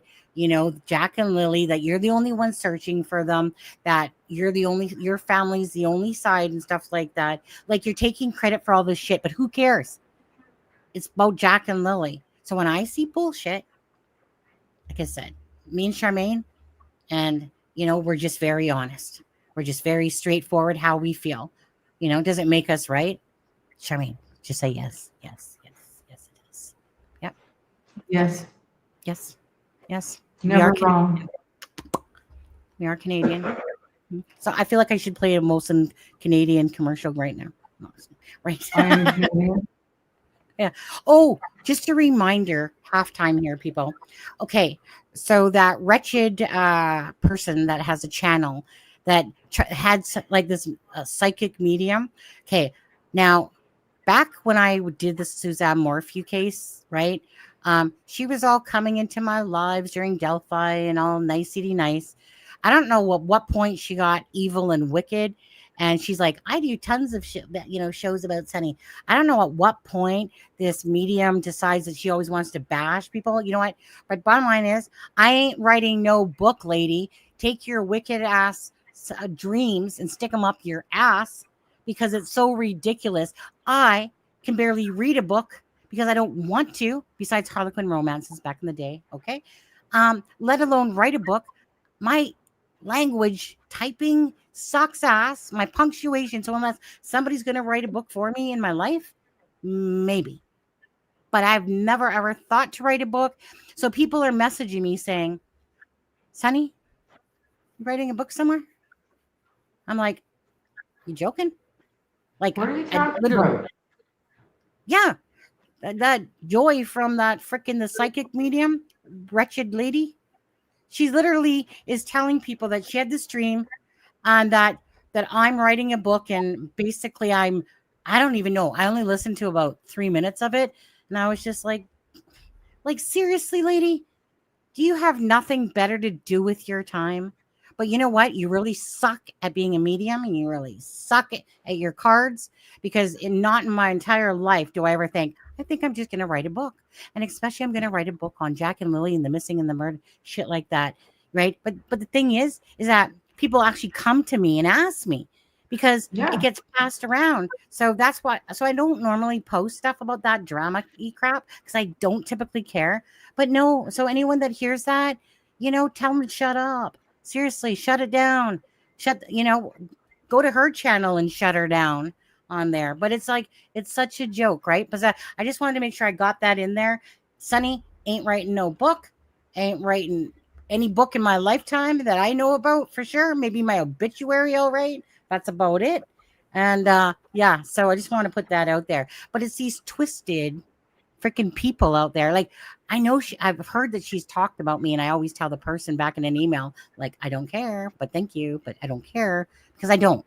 But I don't want people out there thinking I'm writing a book because of that wretched old cow there on that channel that's sitting there trying to put out that crap, right? Because people come back and go like what they did and say, are you writing a book? No, lady, stop reading cards. Stop being a medium. You're not good at it, obviously. You sucked when I watched you originally, and that's why I never watched you again. It's been years. But you know what? Like I said, you got so much hate in you that it's just really pathetic that this is like you have to literally do lives on me all the time, apparently. But whatever. You know what? I just wanted to make sure that you guys know that that's bullshit. Yeah. Okay. Said my piece. Back to our normal scheduled program. Okay. Sorry guys. Kind of backed up here in messages. Sorry. Not sorry. Oh, shit. I'm way back. Now, saying that, let's go back to Earl. Earl's pissed, right? And like I said, I know that there's some more going on there, but he obviously seems to think, okay, well, there's 2 new names, to get dived into. That's exactly pretty much what his post said. I just, you know what? I get it though, because every which way we look, documents like Daniel from the Drunk Turkey Show, right? like he follows the documents and stuff, and everything he's saying is, well, well, the documents don't say that there's any criminality, past lie detector tests, did it. So I get it. That no matter which way you look, besides when I'm looking at Daniel, who's always lying to me, or, BSing or mistruths or whatever you want to call them, but I get it. It's like, it's kind of like mind fuckery on this case, right? Like, and then there could be something that comes out that everyone's going, ooh, hidden, possibly now. Wait, no. Woods. No. Stranger abduction. Hold on. Right? Or family. So I get the fact that people are confused and frustrated because everything is pointing to nothing, but yet I don't think so. I mean, again, because if to me, bottom line is, if you are lying and you're inconsistent in your timeline from your own words don't make sense, I have an issue with that. I got a big issue with that because when you're telling the truth and you're being genuine, right, Daniel? How many times have you said that in your words? I'm just truthful. I'm always being truthful. Yeah, I don't know that you know what that word means, to be honest, but that will be my end all to be all. If there's this type of crap going on with inconsistencies and a timeline that doesn't make sense, well, I'm gonna keep looking at the property. I'm gonna keep looking at the the homestead there because it's my opinion. Yeah, I mean, you have to look close first, right? And that's what the RCMP should have been doing since day one. Yeah. I believe that there was a lot of evidence lost in those first 2 days. And Mhm. and like I believe that Daniel understands that he's dug himself quite the hole. And Yeah. I don't think that he feels bad one little bit about it because he thinks that this is keeping the conversation going. Right or wrong, but that's my take on how he's taking all of the shit, But I don't. still refuses to Go clear ahead. those things. So Right. Well, I mean, and he always gives little juicy drops, right? Like, again, just things like a lock on a door now we're hearing about. So you're sleeping, but Lily woke you up. Malaya says you're asleep from 6:18 to 9:40, but yet Lily pops her head in 3 times and a few times. Now we hear about a lock on the door. Daniel starts talking about, hey, Daniel, DT, just so you know, so I went in the house to get my keys, but you know that there's 2 sets of keys, right? Yeah, you're like, are you referring to the keys that are on the water heater right beside that one? What do those belong to? Daniel's that the second set of keys? Because you're always trying to get ahead of the game. Thing is, I'm literally in front of your ass. I'm like 2 steps ahead of this stuff, right? When it comes to your BS. And so it's kind of like you're giving us all these drops. It's like somebody telling on themselves all the time, but yet they think that they're using it for like, like, I'm just being open and honest. I'm just sharing everything. Here you go. I'm putting my heart on my sleeve. Oops. And then we see all those, not going to get into this, but then we see all the fucked up text messages, right? If screwing around with Taylor, using nasty ass words in a relationship, barely after Jack and Lily are missing, cheating on Malaya, before. That's why she got that text on May 3rd saying you're a cheater and stuff like that. What are people supposed to think? That you sincerely care about Jack and Lily, or that you're just trying to cover your tracks? I mean, come on. Like, you're just being honest, right? Sorry, Daniel. Like I said, I'm not here to play games. I'm here for truth of Jack and Lily. You're the one that's playing games. And again, play all the games you want. I'm still, like I said, unless some bullseye comes smacks me in the forehead, that says Daniel had nothing to do with anything. Sorry, again, it's not that you did have something to do with Jack and Lily, but you're definitely very questionable in my eyes. And I don't care what documents are out there. You could be the most guiltiest innocent person, like I said, but no matter what, You're manipulative. You're a liar. You're a narcissist to me, in my eyes, right? You're a controller. You're an abuser, and you're a loser. Oops, maybe I should take that one back. Not sorry, but I'm just saying, any person like this in my real life, I would discard of you in a second, right? But here, it's about, it's like all of us are just, to me, feel like we're watching this freaking circus act, this joke of a case that is involving. Hold on, let me put them back up there. You know these two beautiful babies right here, the ones that actually deserve answers, right? It was your guys' responsibility, nonetheless, to take care of them, and your lazy asses couldn't get out of bed. Okay, so these children are missing on the account of both of you, regardless, right? I mean, Janie over there, she's the grandmother, but it's not her responsibility. She might have done a lot of things for Jack and Lily, but you guys were responsible to make sure that these two children stayed safe, right? Regardless. And that's the part that I won't forget, that these children are missing because of the lack of care, is the nicest word to say of that, right? There's no excuse that these two children should be out fending for themselves and being able to get outside. Because me, oh my, and bears, oh my, right? Got a wrench over the front door and stuff like that. You're saying that Lily and Jack, in order to close that door, they both need to put on their fingerprints and have a sliding door to close, but they never close it, right? Claiming a jacket's missing, that somebody came in the house that took the children, that Malaya did this, Malaya did that. Everything's about Malaya doing it. Again, where's the proof with all this hidden crap? There is none. You're just trying to sell that shit to people. And I'm not a sucker, and I'm not going to buy that crap. Meaning, if you guys think that, go right ahead, okay? It's just not my alley whatsoever. Kent has his own opinion.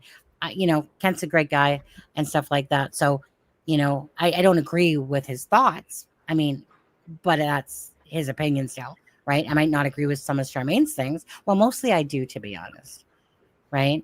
I think there's lots of things that we think about the same way, and then there's other things that we're not necessarily, Charmaine probably has more openness than I do at this point, whereas I kind of am when I kind of dig my heels in, and because I'm sick of bullshit, I'm just like, okay, but I'm still willing to look if there's information. Yeah. I try when and we're the same, but the difference is when I'm sick of the bullshit, I try to, outsource other scenarios, other options, other Hold possibilities. on. Are you saying I don't? Well, I didn't say it like that. You kind of said that. You did. And No. AB is a channel, Travis. Yeah. Seen that one too many times. But no, I mean, I branch out. I try other ideas. I'm trying my best to keep dialogue going without being accusatory, and it's hard. I tried on a live stream last week, I think it was, to defend Daniel. I tried. Oh, husband needs me. Be right back.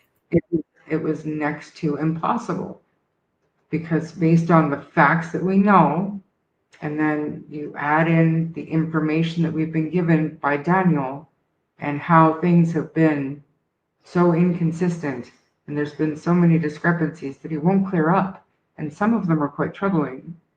It's impossible to defend him. So I'm still having a really hard time keeping an open mind, but the things that we're doing just aren't working. So yeah, Marie, he did. I believe he's apologized. Actually, one second. So I don't know. Kent, never forgive him. That was so ignorant to say he's going to push you down a hill in your wheelchair. That's nasty. Well, I know he sent him information because I was listening to something he put out today, and he thanked Kent for sharing information with him. So I was surprised because he was boycotted. Did you say Kent shared information with AB? Yeah. Sure Kent, did. Kent, Well, Kent. Well, AB is Kent, so. yeah, you'd never see him in my good graces after the way he spoke to you. But hey, you do you, Kent. Whatever, right? We're here for Jack and Lily. Hey, that's all I'm here for. And maybe I'm wrong, but when you sit there and you keep trying to trash people, try to trash me and the channel and stuff.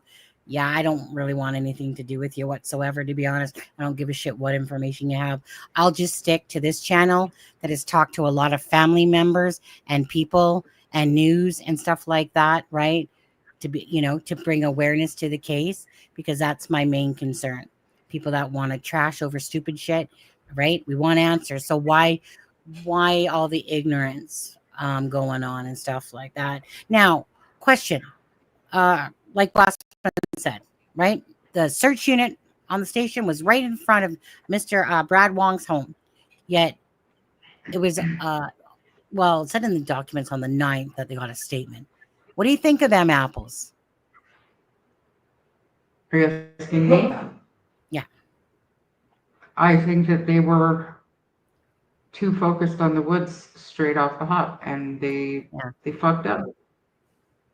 So it's straight and simple. There's no way around it. They allowed way too many people to come and go from that property.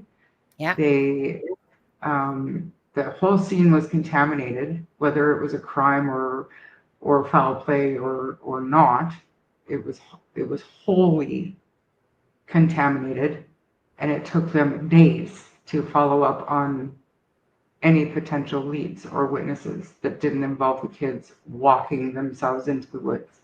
Yeah. And the people on the property have got to hold some of the blame for that.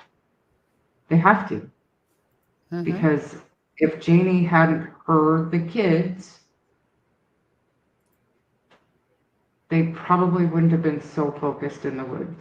If the parents are the only ones that said we heard the kids, most of the time the police know that they can't 100% trust what the parents say when kids go missing, especially in the middle of the night. Yeah. So it's I think if the parents would have been truthful, could have been a whole different thing than sitting there. And then, go ahead, Shemaine. That's part two of why we are where we are, because they were so fucking concerned about how they looked like the neglectful parents that they were, instead of owning up to it and asking for help to find their kids. They're just too busy back then and still to this day defending themselves and their actions, and now Daniel is busy defending his innocence. Well, instead of just straight up and honest, day one, let's find these kids. Right. Because who knows if they even, because I heard a scenario, and I brought it up on my channel, I heard a scenario that made a lot of sense to me. What was that? What we knew about Daniel and Malaya. Maybe Daniel was outside working on the fence with mom, and he assumed the kids were inside. And Malaya was inside with Meadow, putting Meadow to bed, and she assumed the kids were outside with Daniel. Malaya goes to bed, Daniel's doing his thing, and they don't realize, because I'm sorry, but I just don't believe that he checked on the kids at midnight. But they don't know till first thing in the morning. The kids haven't been around all fucking night. But it's possible. It's possible. And anybody could have driven by and grabbed them up. I don't care what anybody says. It's possible that they walked away the night before. What? The thing about that, though, Charmaine, is it kind of goes against everything that their own words are saying, that the minute they're cold and wet inside, right, that they would never go into the woods, that the only time that they would go into woods out of Janie's own mouth, herself saying that if the other two children were there, they'd go up to the fort, that Lily did not like bugs and all that stuff. Jack did, but that they never would cross. The parents said it on the scanner thing. Well, not that the parents said it, but they said it to the searchers that, like they would never cross the road, right? They directed that. They told the RCMP And I don't believe it, but the only other plausible scenario that they wandered off Mm-hmm. would be the night before, because there's no way that those searchers, drones and dogs, everything else did not spot the kids in those first 5, 6 days. Yeah. Is bullshit. Bullshit. Well, I Unless mean, they had all friggin' night to go. And I'm not Daniel's saying I believe that, but right. Well, everything that they've said doesn't line up with anything. right. So the fact that So Daniel flicked on the light just after 12. Malaya said he was tweaking doing drugs all night. So that would mean all that would be horseshit, right? well, the Well, light flicking would be horseshit, but maybe he was up doing drugs all night. That's got nothing to do with whether or not he knew the kids were in their bed. Maybe that was the well, purpose of putting that in there, just to, say, well, they were in their bed at midnight, when in fact they have no idea when the kids went missing. They were so busy and worried about how neglectful they were being that they made this whole they thing could. up. Not just a scenario. Well, that's Not that the I thing. believe it, but That's the thing that always bothered me at this. Pete, ghost hunters, back down, back down. Says Charmaine. Charmaine is on to something. Neither may have noticed that they were left, but it goes against everything that has come out of their mouths. Then, right? Right. So well, is it just everything all does sound funny. And I'm just saying, it doesn't help to keep, to me, they're like, this is your channel, you do you. But if you're going to continue talking about the same stuff that we cannot figure out, it makes right? more sense to me to branch out. Let's open our minds. Let's think of other scenarios. And this is the only other scenario that, just based on their actions and how worried they were about how neglectful But they were, no made sense. drones, no searchers that searched for a week. None of this high Mhm. technology found the kids Mhm. anywhere in the The woods. dog lost the scent at the road, though. So, like I said, in the middle of the night, cars coming and going all fucking night. Who knows? Anybody could have picked them up. Yeah. Well, I And mean, I know there's not a lot of traffic there, but getting your child kidnapped, abducted, or something terrible happening to them is like being struck by lightning, but it happens. something happened to them. And I They agree, didn't Charmaine. vaporize.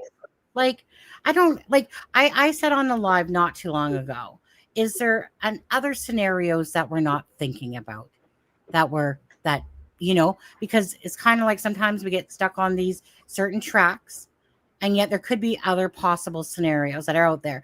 But the biggest thing out of all this is that if to me if Daniel's being untruthful, right? And the truth is we need to hear, then Malaya needs to speak up. And doesn't mean she has to come on a live and stuff like that, but she needs to speak up and let us know if, like, what of this is Daniel trying to portray? Because obviously he's portraying it about her all the time, right? But again, maybe they were trying just to simply cover up for their own neglect. And that's what I thought from the beginning when they refused. I shouldn't say they refused, because Malay is the one that put out there about 8 to 8:30, but Daniel would never talk about it. Daniel would never go back to that time, no matter how much we tried. Charmaine, do you remember? No matter what, he would not go back to 8 to 8:30 time at all. All those times. I mean, as the months have gone on, he's, inserted a bunch of stuff and said a bunch more stuff than that. But I thought, because we didn't know and Daniel wouldn't seem to answer those questions, I just thought, you know what? They don't want to admit on TV, because they have another daughter, Meadow, that they didn't want to admit that they were neglectful, right? Like, meaning more than the 20-minute timeline, more like an hour or so neglectful of them being in bed, and something actually truly happening to Jack and Lily, whether that was an abduction, someone, whatever, known to them, or, it's just, was there something like, I mean, I was looking at that all, but it really truly bugged me a lot that Daniel would never clarify about that, because that's how I was thinking, really. And then as time has evolved, well, now I think so many different things have come out. You don't know if you're freaking, head from your ass type of thing at this point, because everything just doesn't make sense. And like you are saying, right? So then if none of this makes sense, and let's just say we think that the family had involvement on it, right? Okay, well, again, unless they come forward and admit to it, or there's a arrest being made, stuff like that, you know, obviously there's information to show that, like, kind of from DT's angle. Well, there's things to also show that maybe they're just covering their own asses for something, you know, lying for whatever reason because they know that they're going to be in super duper trouble if they admit to more of the truth, stuff like that. You know, I still going to have my thoughts regardless. I just, you know, would like to see then, okay, well, what other things that could we be missing or thinking about that could be plausible? Because there absolutely could Right. be more that we're not thinking Absolutely. about. I still don't think it has Absolutely. a, you know, I still don't think that Justin and Brad are lying though, in mind on that. Yeah. When it comes to that, you know, now, is it valuable information? Like you said, maybe it is, maybe it's not. You know, maybe they did hear a car, and maybe it has nothing to do with Daniel. God, I have a hard time saying that and actually believing my own words. Yeah, I don't But know. it's got everything to do with it. It's worth looking into. It's worth listening to. Well, it's, Into, yeah, to me. yeah. Because what else are we doing? What else are we doing?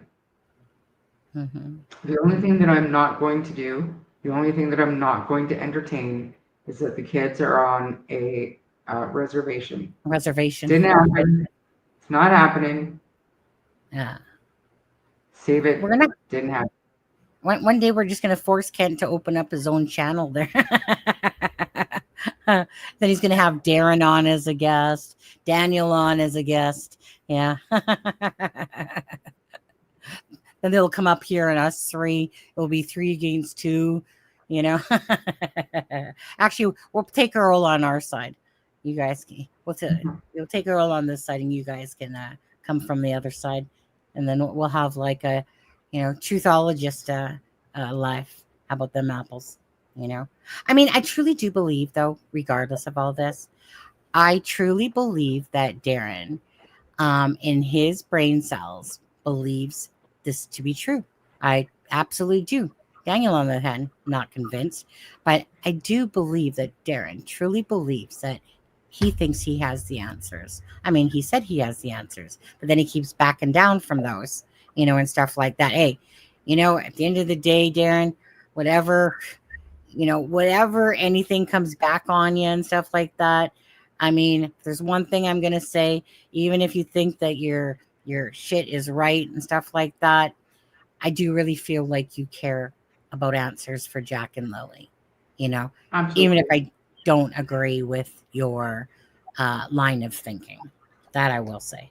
But anyways, I don't know. To be honest with you, I got stuff to do. I got to work tomorrow. Is there anything else, actually, else you do want to talk about, Charmaine? Like, is there anything that you want to specifically talk about? Oh, by the way, I just want to say this. Um, source says, to say source says they love the bench. Who's they? Source. Yeah, but the source loves the bench. I was Yes. actually thanked for the bench by Durwood on Facebook, and that went a long way for me. Mm-hmm. It did Well, acknowledge something other than the I'll say bullshit. this. Obviously, when I say the source, I'm referring to, we'll just say the Malaya Brooks Murray side. Thinks that that is a wonderful, beautiful bench for Jack and Lily. So Nice. I'm here to say that they love it, and thank you. Mm-hmm. Mm-hmm. You're welcome. Okay. I was hoping that it would keep Jack and Lily's name out, but as it Mm-hmm. is, you're stuck with us just talking shit. Daniel, have you ever said thank you to Charmaine for that beautiful bench? Has he ever said thank you? No, but he did acknowledge seeing the bench at Kent's house. So men like Hmm. that have a really hard time of acknowledging kindness. That I don't think that they can comprehend or understand that kindness without motive. You know what I mean? So he probably thinks I'm Oh, up to something. I'm gonna tackle this one for you, boss man. When I was covering the Delphi case, okay? Don't so that's being absolutely judgmental, obviously, on that one. I'll tell you. Um, when I was, like I said, covering the Delphi case, the most unexpected person and I became friends. He was absolutely from the opposite side of the tracks. He had tats everywhere. We call him, we'll just say Big Red. Okay. It's unfortunately coming up right. Oh, it just went by actually a couple years ago.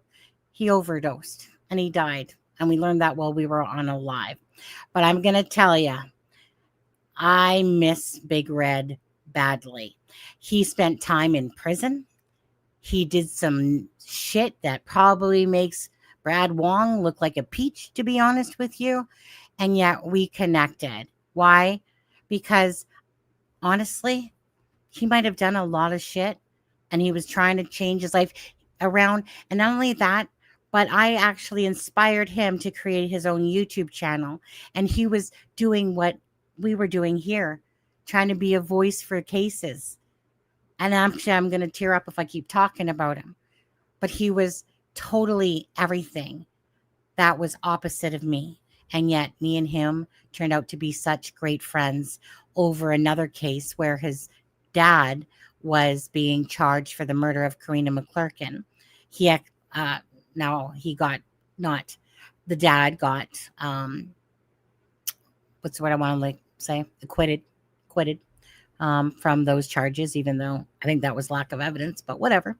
But either way, so I remember us doing a live. We did oh my God, it was so amazing, so funny. But anyways, so I'm one of those things is that I look at somebody's heart. Sometimes people do some worse things. Like if we're talking about murder and pedos and shit like that, right, get the heck out of my life type of thing.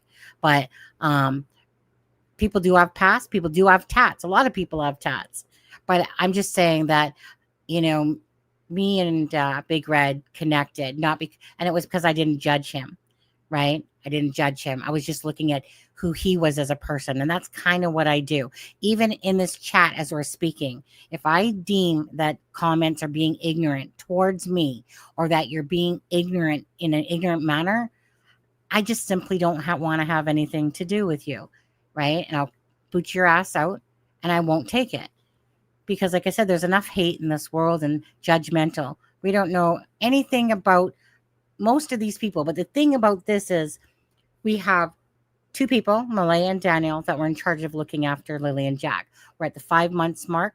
This case has been very twisted. And again, right, there's like, it's the lying that is getting to me in all of this.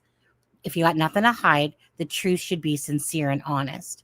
And so when I don't see transparency and I see games being played, I have a problem with that because we're talking about two missing children, But as for these lives, like I said, right, we don't know, right? You can dig up stuff, but does that mean that they're lying, or that they have a past perhaps, but they just want the truth to come out for Jack and Lily, right? That's how I see this. I personally don't see Brad or Justin playing a game here. What I see is two people that perhaps could have a past, or do, and that they want answers for Jack and Lily too. Possibly because they have their own children and stuff like that. And that's how I think.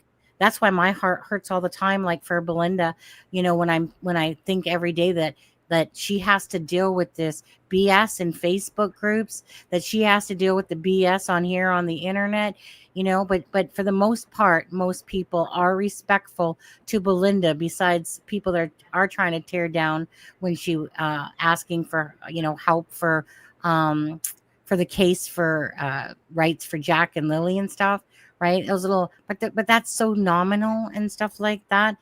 All I know is that at the end of the day, I think most people, besides the people that know the truth, that are simply here and they're giving their statements to the RCMP and how valuable those are or not valuable, that they want answers for Jack and Lily.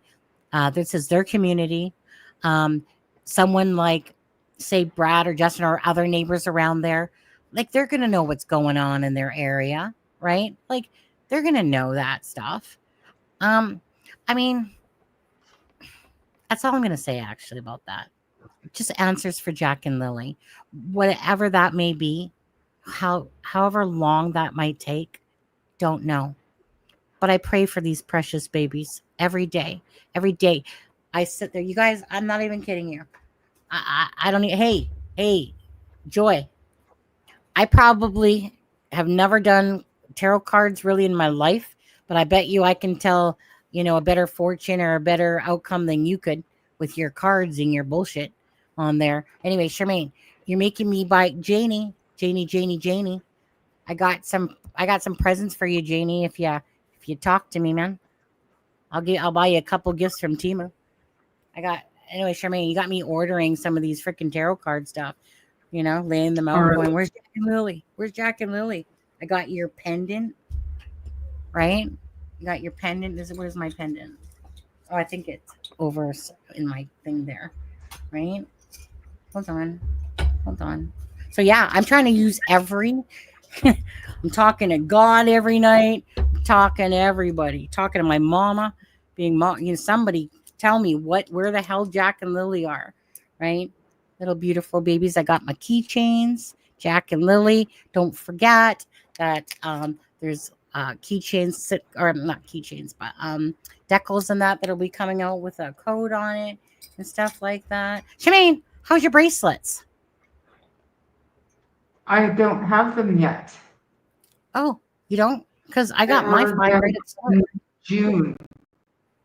And I paid double what they cost just in case they had to use pure later. I know. And I still haven't got them. Ken, come on now, Ken. Chop. Let's go. Come on now. Right? Because that's been shit, Charmaine. How long has that been? June 14th is when I sent the money. I sent it like right away. So that's why I got my stuff, eh? Yeah. I didn't know about it. Like, I'm not as connected as you are to that kind of stuff. Yeah. Or anyways, I'm so glad I got my stuff. I got my little painting here that I did for Jack and Lily, kind of like in commemoration of the Come Home Jack and Lily song. Yeah. Let's see here. Sorry. Now, Charmaine, I want to look at comments for a few minutes here, but was there anything else that you personally wanted to bring up, or, No. No. Like I said, I'm trying to keep an open mind, and I'm not in attack mode. I'm still going to call whatever I see when I see it. But husband's here, one sec. I feel like we need a little change in the attitude and atmosphere to get answers, brainstorm, get new ideas flowing, because the kids did not vaporize. They're somewhere. And we're just running in circles as it is, and I don't like wasting time. So keep talking about it, keep brainstorming, and other than the kids are hidden somewhere, talk about all theories, but you can pretty much let that one go, because that's stupid. Sorry, Ken. No offense, but it's just I'm starting to be offended by it at this point. To be honest with you, I just find it that it's so absurd and ridiculous. And it's kind of like if you say black, then right, you get, like I know Kent always is giving his thoughts like, well, you can't say this, but then there's but at the end of the day, then there's just normal, what I call, sorry, Kent, but no offense, please, but what I call normal logic, okay? And normal logic is not this whole Malaya in this gap of small time managed to have her sister plant a blanket, all this stuff, managed to keep it all a secret. Nobody claimed the reward, right? The digital data. I mean, obviously, Malaya, you're smart as a whip over there. Obviously, you got one by the RCMP there, didn't you? So I just feel like, Malaya, go ahead. I mean, if you can just open up the whatever thing to the reserve there and just let them on out. free Jack and Lily. We're gonna next thing you know, we're gonna have a free Jack and Lily movement going on. But it's just that, like, all kidding aside, right? Because it's not funny, but neither is that line of thinking funny. It's not realistic. It isn't. Um, and again, it really comes down to far fetched versus things that actually make sense. A lot more. I would almost believe that they were in the woods more than I would about the hidden hole scenario, because it's, again, right, like, we're talking just logic in itself, simple logic here. Like, how twisted do you honestly believe this case is? They're not that twisted, people. It will always be about drugs, jealousy, right? Husband and wife, children, don't want them, get rid of them. It's all always to do with the same thing. It's to have a Lori Vallow case is so rare. So again, tell me how many cases, including the United States, go ahead, give me some data on how many people hide their kids as they're waiting for an investigation for a jurisdiction about their reserve, and that they're hiding their children, right? Because right, Malaya had a lot of outs, right? Like, so it's kind of like it keeps morphing in, like Daniel, for instance, right? At first he blames Cindy. Then all of a sudden Darren comes into the picture. Next thing you know, these friends and Haley and that are getting blamed. Next thing you know, it's Malaya now, right? Now he's starting to get pissed off and, type of thing. And he's just going direct, right? And then it becomes like, well, who's next? I mean, if they pass polygraphs too, right? Wade, Cindy, Malaya, right? You, not Janie, because Janie wasn't able to because of her whatever heart problem and stuff like that. The one person that claims that she hears the kids, and it sucks to be us, that she has heart issues, and we won't get the truthful about that, right? We won't know, right? Janie, could absolutely, be telling the truth whatsoever, but we'll never know, right? Because obviously, if she has heart conditions, and no matter how many times she takes the test, it's not going to have accuracy to it. So, right. And Daniel, so you're right, Charmaine, right? I mean, if we kind of look at the gist of all that, right? Even though I fully believe that a narcissist can absolutely pass a test, and same with a sociopath, but there could be other options that we just aren't seeing, right? And we're here. Bottom line is, Jack and Lily, obviously, we're not going to be the ones to do frickin' under the arrest. Hey, you know what? Kind of think you did it. Let me just arrest you. Police, first of all, obviously need absolute evidence, right? They need probably bodies in this case if the children are deceased. Well, children are deceased, to be honest. But anyways, I mean, because the whole hidden thing. Sorry. Unfortunately, the truth of the matter to me is children are deceased, hence the cadaver dogs, hence why, I mean, not found in the woods. What are they going to do? Come pop out 5 months later out of the woods? No, they would have to be obviously deceased, right? So there's nothing good that's going to come out of this situation. And I understand that people live on a hope and a prayer and a miracle, but reality wise, it's just such a low percent, like a very low, extremely low percentage. And that sucks. That truly sucks to think about it. But at the end of the day, Jack and Lily need the answers, good or bad. They need the answers. And I don't see it being good. And I hate this. I hate that we literally have to look at these children all the time, knowing as a mother, as fathers, whatever, that we actually literally have to look at these two beautiful children that were there on May 1st or 2nd, and then never to be seen again. No reward collected, no nothing, no information. So yeah, I mean, it's pretty fucked up, isn't it, Charmaine? Right? Like, it just seems all fucked up from, I'm sorry, RCMP, but from your side, from everything we're getting, the information, just really messed up. It's too bad, at the expense of Jack and Lily. So hopefully wrongs can be corrected to rights for Jack and Lily. Yeah. Hopefully. I could. Hopefully. There's a few things that I'd like to answer that were directed at me. Cheryl, Sure. no thank you. Kent says that they're being sent.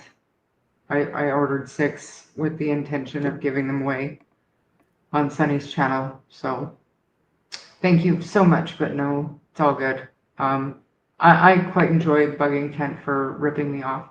So it's all good. I know. How many times do we keep calling him a scammer? Like I was literally scammed. Just saying. Okay. And Mhm. then Roots, yeah, probably women's warrior. No, I don't. I wish they were, but maybe possibly. Who knows? We'll talk. Mhm. I don't know if the RCMP are any closer. I hope so. Doesn't seem Doesn't like it, does sound it? like it. Doesn't sound like it. Like the the guy who they chose to do that latest Q&A with, was it Ali about the Uh, cadaver dogs? uh, yeah. With the wait, sorry. Yeah, Angela, you mean? Yeah, okay, right. Angela. I mean, I know that he's like leads major crimes, whatever, but they should probably have a media spokesperson do that kind of stuff because he came off as clueless. Oh, you're So, talking about Rob McCammon, the one that the major crimes unit guy. Yeah. yes, the one that was on that interview, he's like the main dude. Oh yeah, that was. Hold on, was that Allie? That was Allie. I Yeah, I'm thought it pretty. was That Ali. was Allie. Yeah, yeah, yeah. It didn't give me a whole lot of faith that the RCMP are on the case. You know what I mean? Like I know they are, but it's like oof, we don't I even know what we're know. going to say in this presser. You know, let alone what could have possibly happened to the kids. So Mhm. it didn't come off very good to me. And I've been a huge supporter of the RCMP since day one on this thing. So I'm starting to lose faith a little bit. A You little know, bit. um, sorry there. Uh, Boss man, I agree with Sunny, and I try to be polite, but I can't with Daniel. He's blaming other people, including me and the neighbor, the neighbor, for his kids. Well, fuck him. Personally, that's my mindset. Okay, again, I'm not here to suck up anyone's asses and shit like that. I just want, and that's just a loose term for me. I just kind of speak off my tongue, but it's one of those things. I just want answers for Jack and Lily, and I personally think that about the vehicle is true. You know, what happened to Jack and Lily that night? The community needs answers, wants answers, and truth needs to be told. And I can't with Daniel myself either. And it's just because that's like when somebody burns a bridge and they cry wolf and they blame everybody else. Like I said, I got his number that way for Daniel. Now, so Daniel has messaged me sometimes and whatever. I mean, and he knows that I don't believe him and stuff like that. I honestly don't know why he sometimes pops in here still and stuff. Like I would like if someone was talking about me the way I keep speaking about Daniel, right? I wouldn't show my face in somebody's chat, right? I'd be like, fuck you, bitch, be on my way. What type of thing? But Daniel, I don't know what it is. I don't know if it's because maybe I was his mama in his past life or something, and he's looking for a new mama. Don't worry, Janie. I got it, Janie. Don't worry. Okay. Gonna revert your boy over there. Gonna fix it. No, just kidding. I don't need to take on that shit. but it just comes about truth for Jack and Lily. And I believe that the Justin and Brad are being truthful about it. How much relevance does it have to the case? Well, to be honest with you, I think a lot. You know, is there possibly more scenarios out there? Time will tell, right? But you know, I'm gonna say this though. Again, I always say this. I'm grateful. Earl, you want to get off the pot, and say stuff, you know, absolutely. Um, does it mean it's accurate? No. I mean, obviously, if you knew what happened, you know, somebody would probably be in jail, or they would have found the kids or something like that, right? So anyways, I'm just grateful for all family members that speak out, that want to provide information. The truth needs to come. The truth needs to come out for Jack and Lily. It's bottom line. Doesn't matter whichever theory or thing you're thinking and stuff like that just needs to come out. And yeah, what's going on? What's going on over there, Shemaine? I'm gonna have to get going, but I mean, Yeah. I put the invitation out there to Boss Man. Absolutely, reach out if you want to talk. I am Switzerland, completely Switzerland. I'm just like I said, if there's something that comes out that shows something differently, is there a different angle to all this that we're just not seeing? Or are we just waiting for family members, family or people on the property to tell the truth? Who knows? Time will tell. I think that I would really hate to think that this would turn into a cold case. We're not there yet. We're not there yet. But I'm telling you, sometimes it takes a while, but we'll have to see how this turns out. Some cases can take 2 years, 3 years, 5 years, go unsolved for a long, long time. I hope that's not the case. I don't want that ever to be the case for any children. Bossman, we're allowed to say our piece over here, just not in DT, but I did tell DT Mod, I think it's bullshit that they can slander you guys and can stuck up for yourselves without being deleted.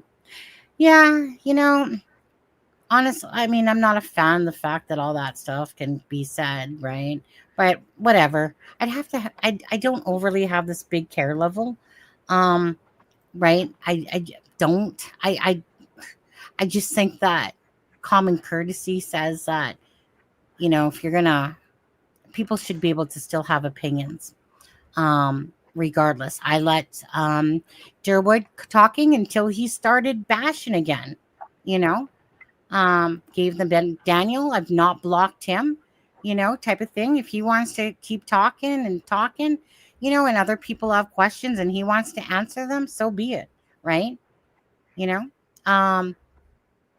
It's just one of those things. I'll take family members talking if they want to, but it's just is what it is. All I know is that this channel, I think, does a great job at really being dedicated to cases. We tell it like it is over here. We be as honest as we can, or we give out as much information as we can, which is a good chunk. I'd say like 95%, right? And again, it's not fake clickbait thumbnails. It's not trying to bullshit people, but we do have our opinions and we are entitled to those. Everyone is, right? And nobody forces anyone to have to sit here and stay during a live and stuff like that. But for me, I don't care. I know where this channel what it has always been and what it stands for, and it's for the missing and the murdered, and that's always the main goal.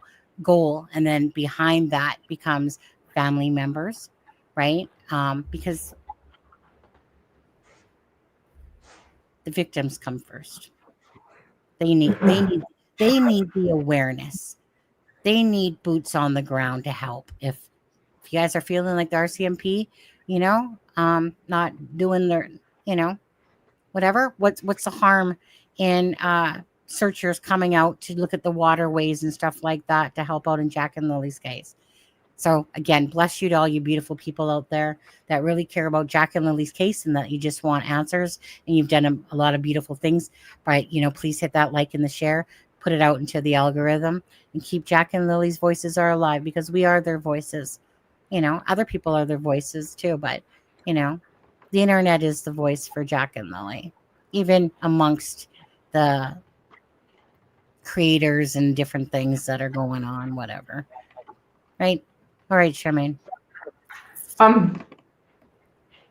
Joe, no, I'm not mad at anybody. I can't chat when I'm on a Sunny Live. If I'm not streaming it to my own, I can't chat. So it's not that I'm not answering anybody. It's just it's not my show, and I can't chat. So and I didn't want to do my cell phone thing today. Oh, Sorry. well, sorry, I wasn't understanding that. You can't chat? No, like I still don't have the option to chat on your stream Oh, yard. I gotcha. I Yeah. gotcha. Bills to No pay. big deal, but I do gotta get going. Yep, no. Love you. I'll be Okay. getting off in a few minutes myself. But Charmaine, Okay. honestly, great to. I'm, Breaks my heart truthfully. I can't bear it. Wanted hashtag justice for Jack and Lily. Broken heart emoji. Broken heart emoji. Angelic face emoji. Blue heart emoji. Angelic face emoji. oh, thanks, Jane. On that, I was like, wait, what am I hearing? Charmaine, um, like I said, loved having you up here. I know you're freaking going on with a bunch of stuff in your life and busy with packing and different things and stuff like that. Anyways, love you, Chica. I'll talk to you later. Thank you. Thank you. Thanks everybody. Probably see you Love tomorrow. you. Bye. Bye. All right. We're going to stay for a couple more minutes. I'm going to look at some of the things you guys are saying properly now. She does a little. At first she did. Hopefully she can keep up with the momentum of contrarians. Get deleted constantly in chat. It's an echo chamber. Oh, hi, Amy. Thanks for your comment. Hi, Jen. Thank you, guys. Ben. Always a pleasure. Me and Ben have this, right? This love relationship online. I, bottom line is Ben was always in chat. He never wanted a wrench, right? Ben's an amazing mod and amazing person. Sharon, do you agree? Wow, Sharon is too. Sharon is loyal as they come as well. But anyways, so one day I gave Ben a wrench because he was always great at dropping me links, and I made him keep it. So it's kind of a running joke with us. Melissa, that's just a troll. I don't really know who that is. Oh, husband's here. Kidding, Melissa. One sec.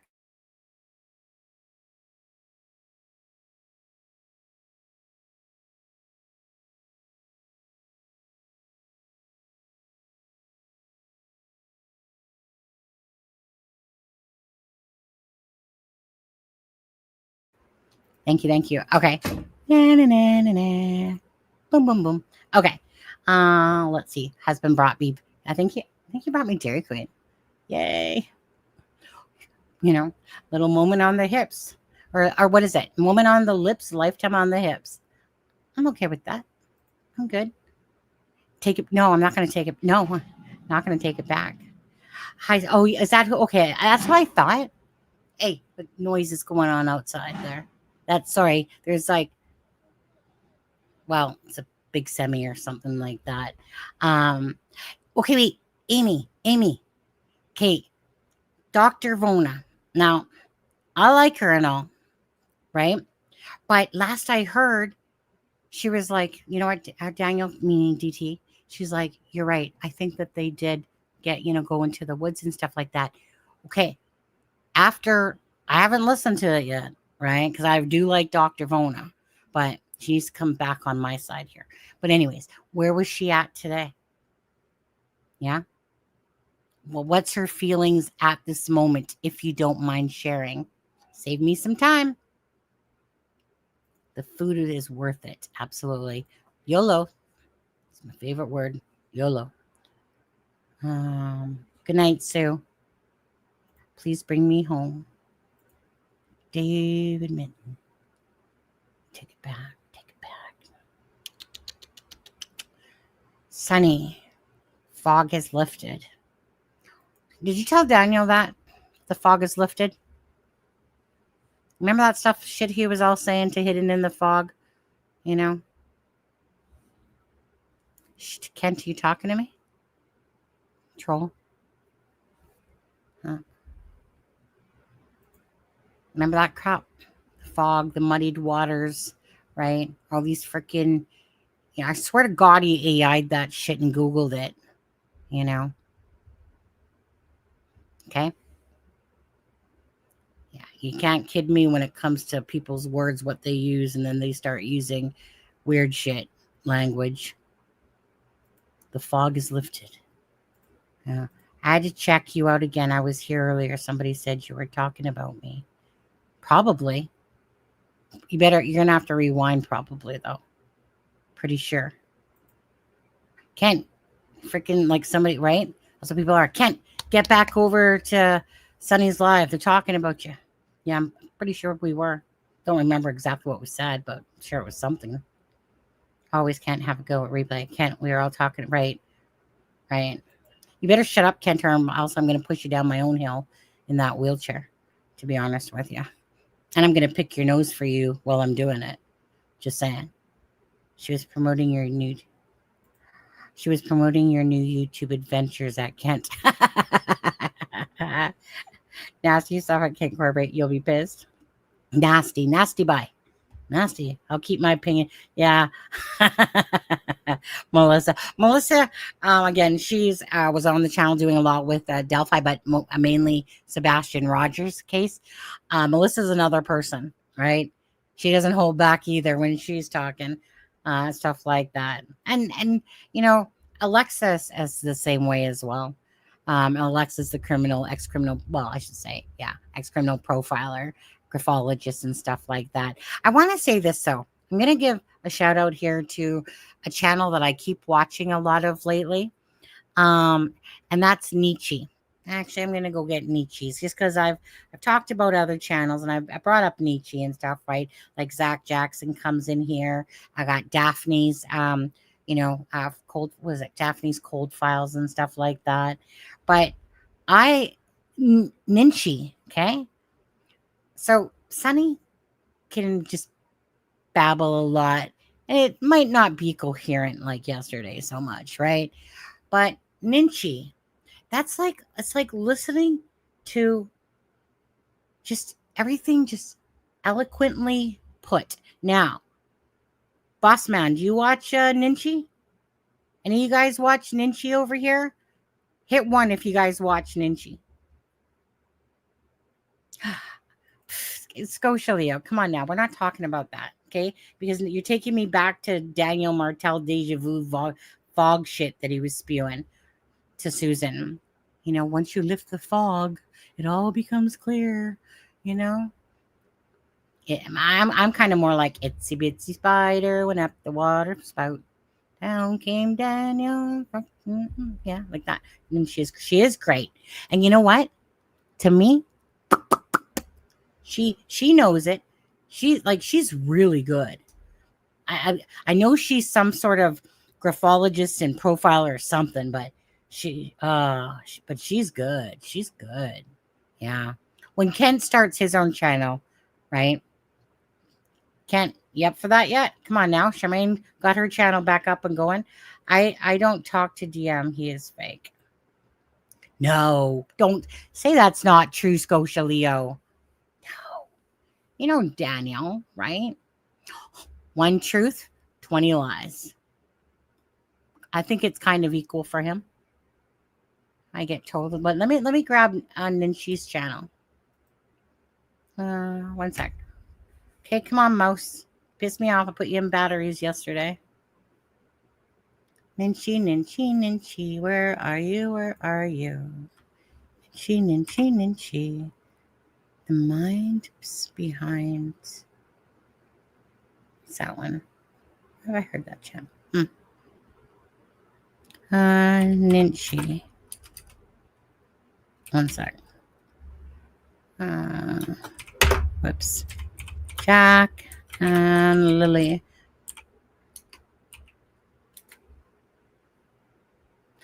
Oh, did they do that live on Dr. Vanna's channel? Ah, there she is. Okay. I'm telling you, man, this chick is amazing. Okay. 1 second here. Like you want somebody that has a ton of insight, a ton. This chick is the one. Okay. She is good at what she does. She makes it make sense. And she catches Almost all of it. Yeah. So that's if you guys, okay, hold on. Let's take a look here. Okay. So how many people? Okay. If you guys don't know who she is, I'm telling you right now. She is right like a freaking chef's kiss. Let's see here. Where is she? Ninchi. She has 6.35K subscribers. For anyone watching this live, let's get Ninchi up there. You guys, if you haven't watched her, like I usually would not brag this much about a channel unless I really think that somebody's good. And she's good. Like she's good. Whatever her degrees are or whatever got going on there. Yeah, yeah. You want to talk about somebody that has those digits? Yeah. She's good. Not on here. No. You're right. She is good. You guys, wait, Minchie. What do you mean you can? What's wrong? Is it the voice? Yeah. Talk to me, Scotia. Talk to me, Scotia. What? What do you mean? Is it, some people say that the voice is monotone? I mean, it's no different than Plunder. Plunder always had a monotone voice. Did she put you to sleep? I mean, she puts me to sleep, and I get pissed off that I fell asleep during it. But, I mean, she does have long lives, too. Kent, what did she say about bring me home?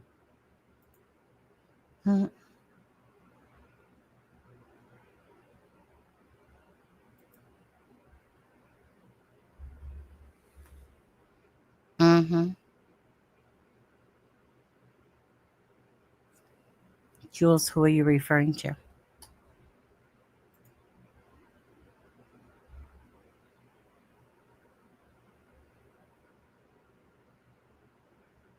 Yeah. You know what? I do want to stop for a second about this and say, Kent Corbett, please come to the office, please. You are in trouble. No, just kidding. Kent Corbett, regardless if I don't believe your theory, thank you for everything that you have done for Jack and Lily, from the signs to taking on that bracelet thing to everything, to running Facebook groups. Okay. Might not be the smartest light bulb out there because I'm smarter than you. No, just kidding. But anyway, just want to say thank you for everything that you have done for Jack and Lily. I've seen that in you. You've grown so much as a person. And for anyone. Did you, Scotia? Okay, Scotia, now we're talking. But anyways, Ken, love you very much. You are a great friend of this channel. And although we didn't have you on here today, it's not because I still don't like you. It's just that I just didn't want to hear about the hidden theory today.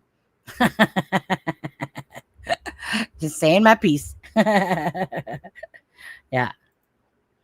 She is the best in what she does. She's good. You guys, come on. Yeah. And like I said, you guys want someone that just has very good logical thinking. Now, okay, don't get me wrong, Ninchi. You kind of went on the door thing a lot.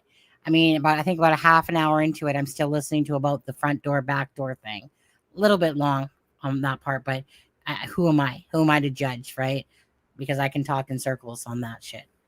Where is the transcript? The dispatch is 8 hours long, I was told. I don't know about 8 hours long, maybe. But there's a lot of useless shit in there. Trust me. Plunder put out the audio for 2 days, like day 1, day 2, and that's weeding through all the bullshit because I think it was actually longer than that. But anyways, that's taking out shit that has no bearing, right? So trust me, I'm grateful for people that do that shit.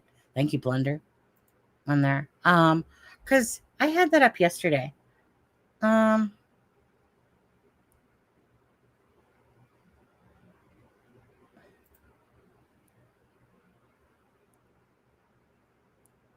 Ken Corbett, Ninja said they had no evidence of finding people. Wait. Did Ninchi say they were a scam? No, don't say that.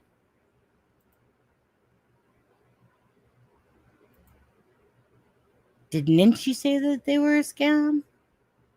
Say that's not so. Block. Delete. Blue Jays won. What was the score? Gotta love those Blue Jays. Let me just take a look here. Wait.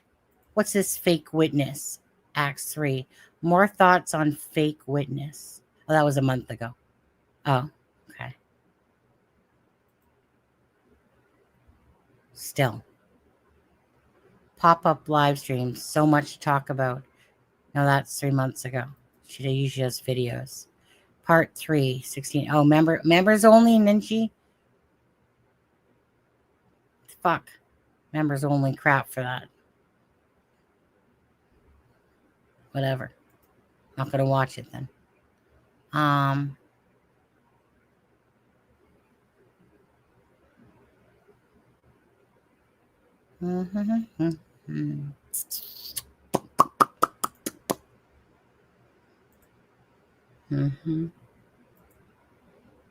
Nice, nice, nice. God, my food's getting cold. Hold on a second.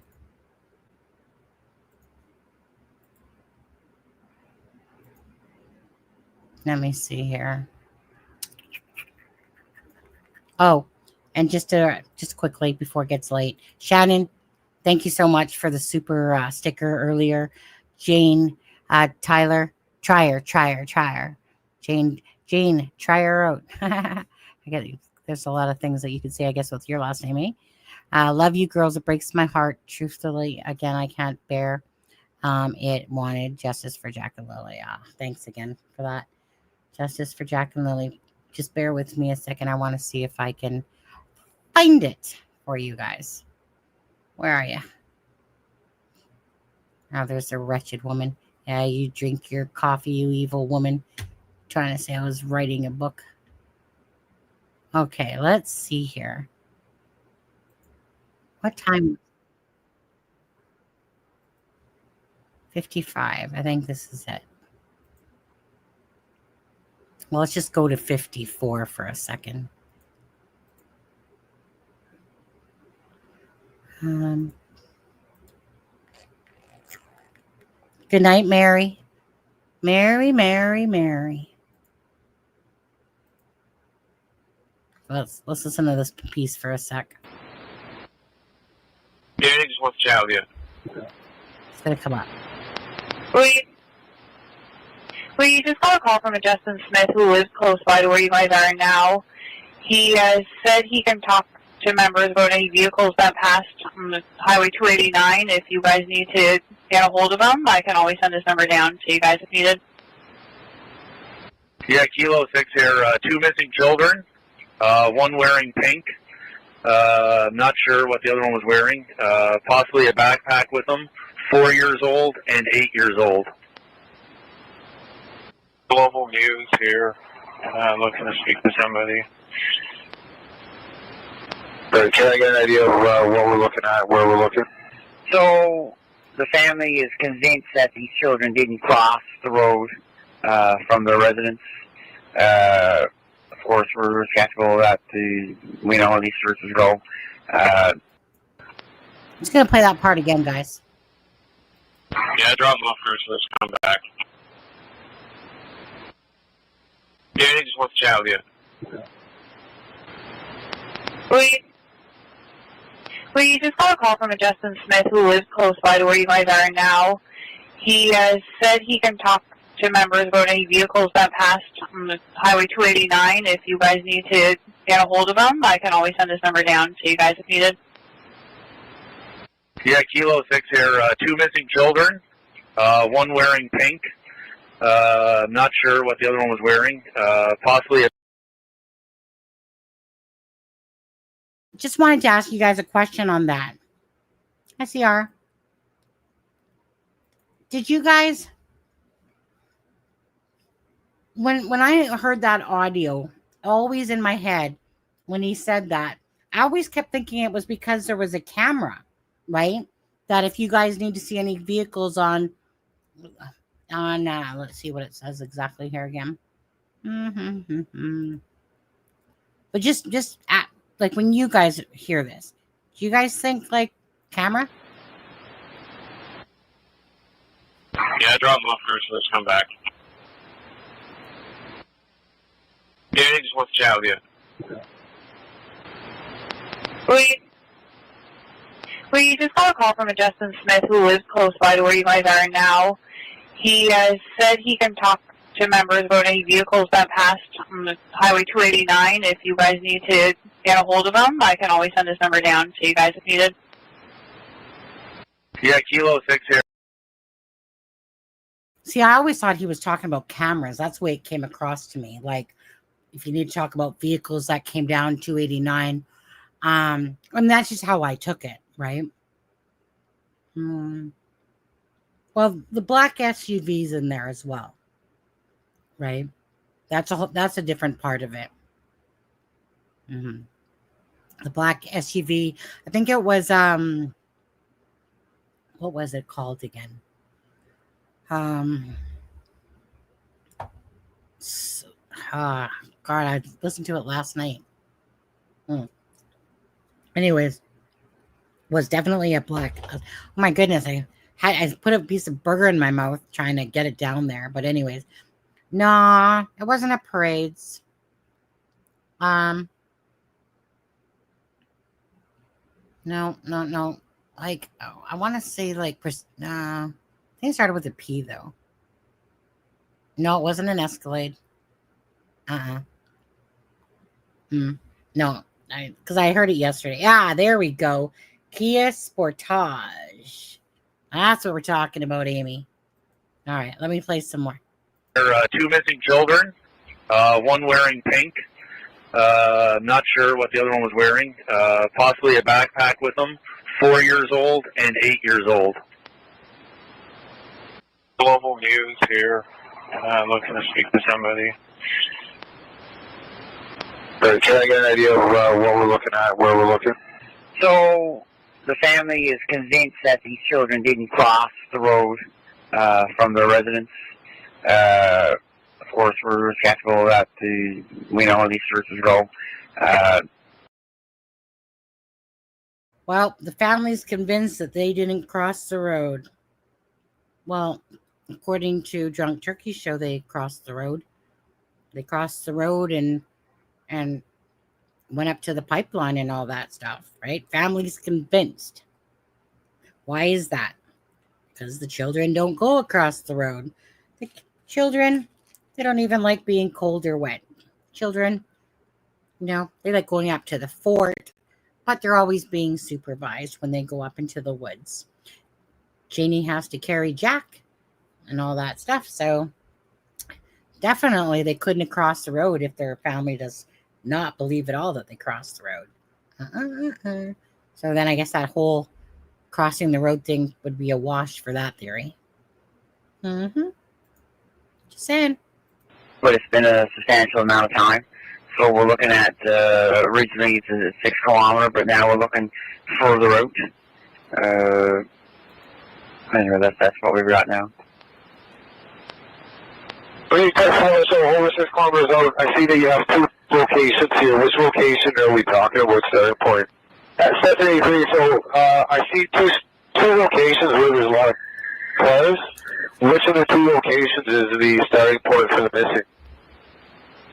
1407 Gairloch Road is the last point known as residence. So we've been concentrating on the area behind the residence.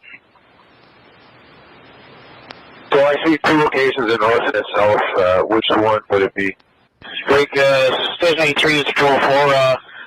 I'm just facing the residence here now. So between, just off my nose, you can see the fire vehicle there with the lights on. That's the residence.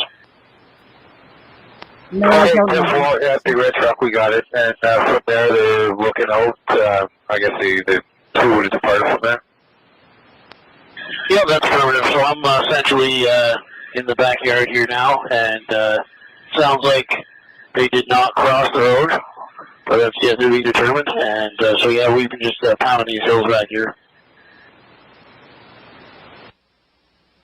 Okay, 10-4, thanks for the heads up. And do we know if there's a drone up in the air at all or not?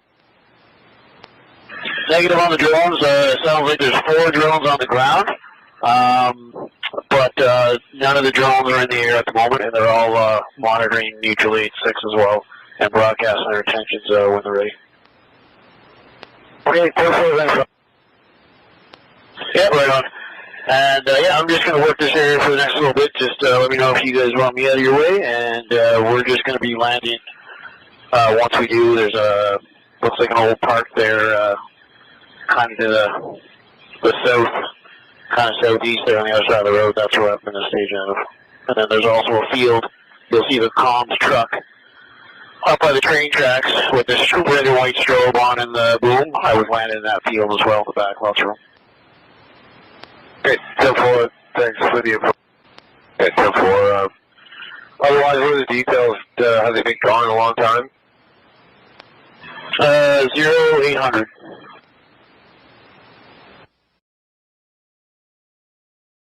Okay, this is the Casera RPAS team. The fire department was coming in with their drone team. We are set up by the Nova Scotia Public Safety's repeater. So my suggestion is that they could come up here, join us, look at the map, divide up our space so that the drones are not flying the same area. This is Transport 1 taking the dog team to the start of the tasking. So, is that okay for you like that? Yeah, that should be okay, thank you.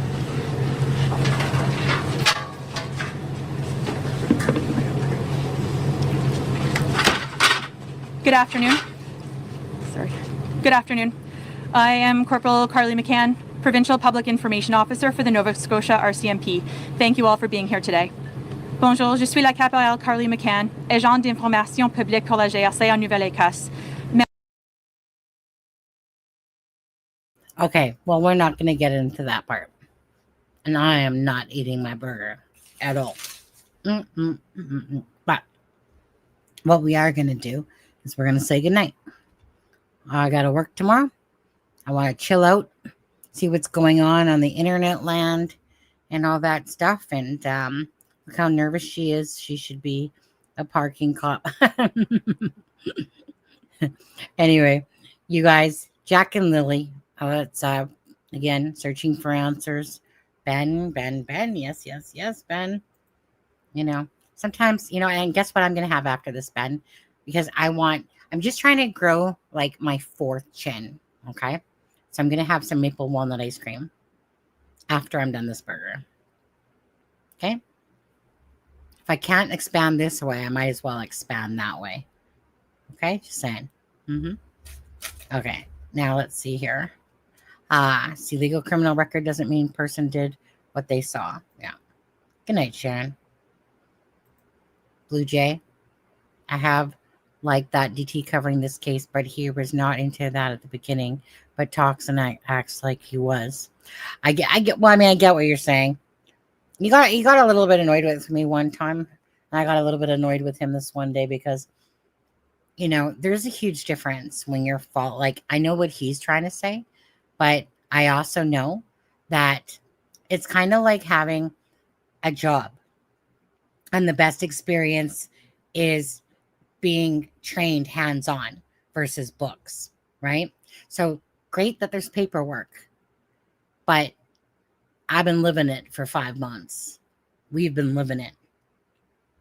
So, you know, all the bullshit that's gone on. I don't feel like he feels like he needs that, you know, and all that stuff for him. But at the end of the day, it just really becomes DT will do his channel, however, which way he wants to, right?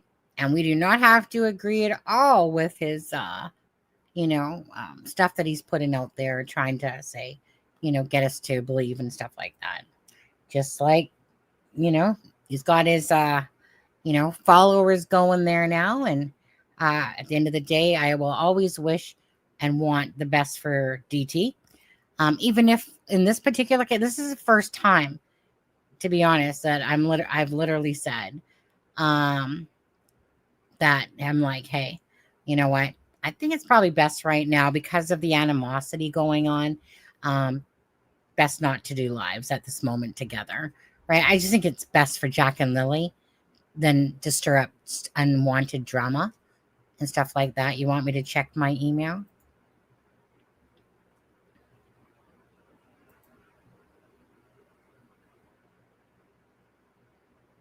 Wait a second.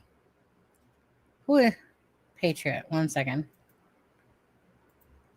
Good night, everyone. 1 second here. Get me to check my email when I'm trying to leave. 1 second. Okay, and I want to say this, please, people. If you're gonna pull up Google Earth, okay, and you're not gonna see Janie's trailer there, that image is not from 2025. Okay, that's old images. It's the last time. It might say 2025, but if you actually look, it will tell you when that image is done. Okay, so I've had a couple emails now where someone's telling me that, you know what, it's totally different. The trailer's missing. That's correct. Look at the date of the image. Just saying. Okay, 1 second here. Let me take a boo. Let me go look at my email.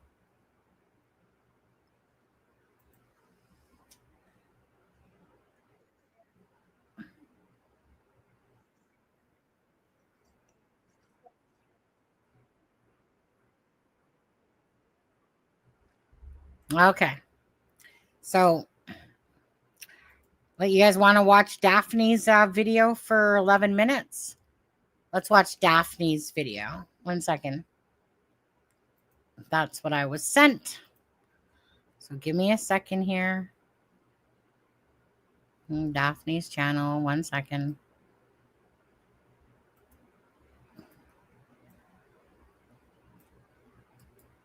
Okay, Daphne works very hard on this case as well. So let's drop Daphne's link. If you're not subscribed, you know, go follow these channels that really want answers and care. All right, Blue Jay. Some of these people are going to watch. That's it for me, Crime and Shame. All right.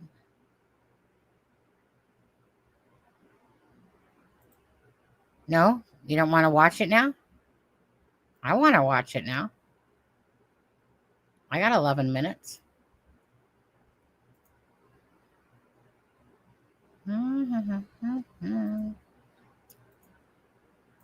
Wow, 1 second here. God, my Lord. Where did it go? All right. I was doing that. Wait, is this?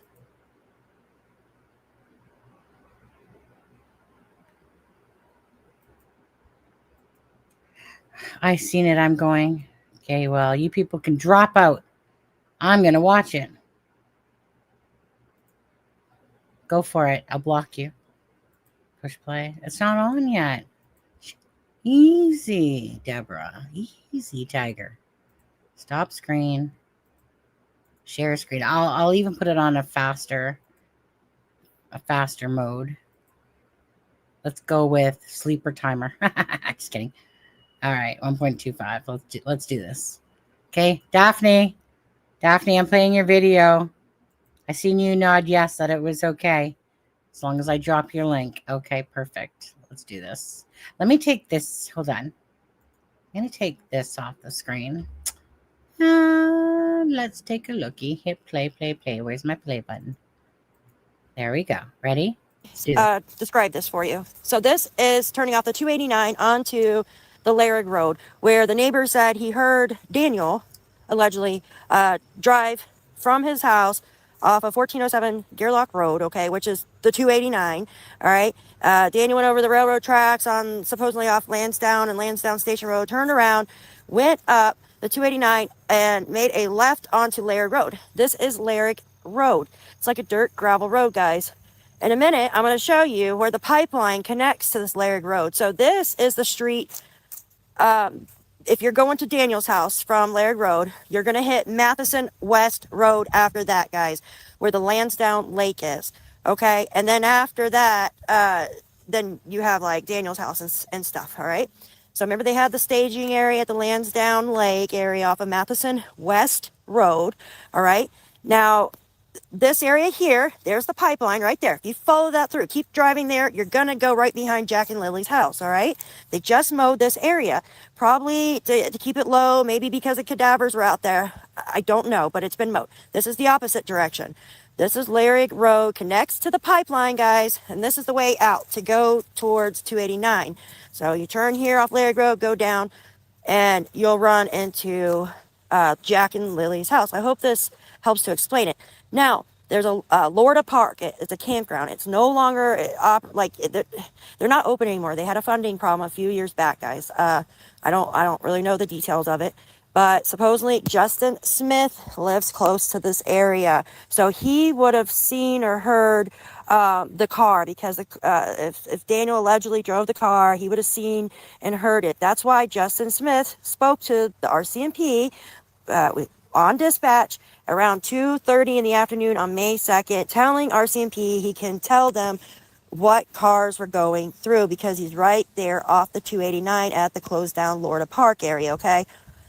The other neighbor, Brad, lives on Lansdowne Station Road, which is adjacent to where Daniel's father and the other brother live. Now, supposedly, allegedly, Janie's other brother, Harvey, lives on Lansdowne Station Road. So this might be why the neighbor kind of waited a little bit longer to come out and say something. I don't know. Kind of like don't shit where you eat type situation. I could be wrong, but I mean, if this happened, it's good that he came out. Maybe he spoke to Justin Smith and it rang a bell and he decided to tell them what he heard that night, okay? So just my speculation, just speculating. But this is the area, guys. Raw footage area of what it looks like, what road Daniel would have traveled, and what he would have seen driving his vehicle. Okay, guys, so this is Tent's channel, aka Jim Walker. He was there. This is raw footage as well from his drone. So basically, if you're going from Lairg Road and you're going down, you would hit the Lansdowne Lake, which is right here, okay? So this road coming up right after the lake, you see the road right there? It's called Matheson West Road. It's where the staging area was, one of them. Anyways, so right in here, he's just like scrolling through the Lansdowne Lake, and I'm going to show you around the area while he's panning around. Okay, after that, looks like he's going down Matheson West Road, and he's going to go towards Jack and Lily's home. So he's basically searching the area for Jack and Lily. It looks like it's the morning times where so much fog is going on. But anyways, so he's following the woods along, looking for Jack and Lily here. Now we're going towards their house, and I got to show you guys something in just a minute. So if you remember correctly, the people that live about 500 feet away, that looks like their house right there on the map. And then remember the old road Janie was talking about? Right there is the old road, guys. Remember, she says one of the neighbors drives with the old road. So right here, of course, is Jack and Lily's house. You can see that orange fence thing or whatever in the back. You see that orange piece of plastic fence thing. I guess that was before they were building the fence. And then the wood over there by the swing sets and stuff. Like, this was like a couple days after, guys. This, you know what I mean? They haven't painted anything or nothing like that. So this is what the aerial footage looks like. Now there's the 289. Then he pans over behind their house, where you should be able to see. Okay, so looks like the old road right there. Remember Janie said there was a tree across the old road back there, and they had to cut it down. The RCMP cut the tree down on the old road. Do you guys remember that? So that old road like curves around. But now he's panning out towards Lansdowne Road. This would be Lansdowne Road, excuse me. This is where he's panning out over. So there's like a little lake over in that area too. I never noticed that one before. But yeah, he's showing the area around where Jack and Lily live. Now it looks like he's panning out towards Lansdowne Station Road, because there's Jack and Lily's house. So across the way would be Lansdowne Station Road. Now here's more footage of the old road. You guys get a better look at it. The drone camera moves pretty quickly, so I'm pretty sure he pans into it again. Yeah, there you go. That's the old road that Janie talks about. There's 289. Okay, so now this looks to be looks like the pipeline, from what I can tell from here. Oh, nope, that's the old road still. I apologize. So that's the old road that Janie, like I just talked about just a minute ago. So that goes through the back of their house and then comes back out through the 289. It curves around. Remember Janie talking about that, how she got her boots, her jacket on. Then she went up through the kids' forts. See, there's a tree down right there. Went up through the kids' forts up there and then headed back to the old road and came back out to the 289, she said. And then she said something about searching across the way at the Lorda campground, which he's going to show that in just a few minutes as well. But this gives you a better look at the area here. It's great coverage that he did. It'll also show Lansdowne Station Road as well in just a few minutes. So keep your eye out for that. Okay, quick look because it pans around fast. So right there was the Lansdowne Road. Then you look to the left, that is Jack and Lily's house, right? So he's going to pan around for a few minutes trying to keep which direction that I'm looking at here. It's hard to control the camera on the drone. It's pans kind of pretty quickly, but he's looking out behind Jack and Lily's house. So there's like nothing back there, right? That is part of the old road, I think. I'm pretty sure again. And it should come back out through the 289 in just a second when he pans back around. So let's see. Okay. So, okay, right here, he's about to show the Lorda Park, the one that is closed down. You can tell it's the Lorda Park because it has the orange roofs, guys. It's a campground that is no longer like open anymore because of financial reasons. So right now he's looking north of that. So looking towards Lairg Road. Right there, if you keep going up that road that he was just showing, it goes towards Lairg Road. So this looks like to be the Middle River, that quick shot right there. Middle River runs all through there and goes down to the McLeod Road is right in there, guys. McLeod Road is where the sticker star was found. Remember, over the little bridge? McLeod. They found the little iridescent sticker star that you get from your teacher when you do a good job or get on your homework or you get at the doctor's office or what have you, right? So right now he's over in that area, and then now he's back over showing showing Jack and Lily's house. There's the one neighbor, right? Off the old road, panning around in that area right now. Okay, so he's back on the other side of the road, 289. He's facing the Lairg Road. There's Lansdowne Lake right there. Lansdowne Lake. That is where the staging area was when we first started the video. So this will give you a better look on what everything is. This is the cemetery, the St. Andrew's Cemetery, which is over in that area as well. We did a video not too long ago with the other cemetery that's close by as well, the Pioneer one. This is the St. Andrew's Cemetery, guys. It looks like the windows are boarded up there, but doesn't, you know what I mean? I don't think anybody lives on the grounds there or anything, but this is what is in that area over there close to that Lairg Road, just to give you an idea. Not too much going on, right, guys? You heard... Second here. Okay. Where am I? I'm not sure. I know about the two swans, but I'm not exactly sure where those were. I know it was in the audio, scanner audio there. I see, yeah, there's a lot of water sources. And the whole point of Please Bring Me Home is like to check the waterways out and stuff like that. Yeah, that was courtesy of Daphne on her channel over there. And yeah, so Tint's video. And I there's, you know, I'm going to have to go find that live where we showed, there was, I think it was sent to Charmaine, where that person was driving and showing the area of stuff like that. Basically kind of like this, but he was driving to give us a, you know, bird's eye view of the area and stuff like that. Derwood said he's talking to a lawyer to sue AI channels. Well, good fight. I mean, come on. First of all, Derwood, you have to have money. Secondly, and that's a waste of money. Like, it's not going to happen. So it's pointless. Just like it's pretty much almost pointless to report AI channels, really, right? There's a channel specifically, pisses me off whenever I seen it. The whole channel was just a clickbait channel of basically saying that these celebrities have died, right? And I thought it was so disgusting that channel literally runs off of absolute BS. Doesn't matter. Report, right? But honestly, it's kind of pointless, to be honest with you as well. You know, so he can have a good fight with that, but it's not going to happen. You know, maybe in time, YouTube will get fed up with some of these AI videos and stuff like that, which would be nice. The ones that are just geared towards bullshit, right? Like that it's not even a person, like they're putting a voice inputting shit and then it makes a video and it doesn't matter if the information is correct or not, and it's just all AI bullshit. Yeah, yeah. That was a good video showing the roads, right? I'm gonna look for that video myself of the one where that gentleman sent Charmaine these videos and then we played them and stuff like that. That was a few months ago. Yeah, we're gonna stick Daleen on you. How about them apples? See legal, I heard Angelina's Malaya's friend, right? Yeah, a good friend of Malaya's. 1000% ironclad.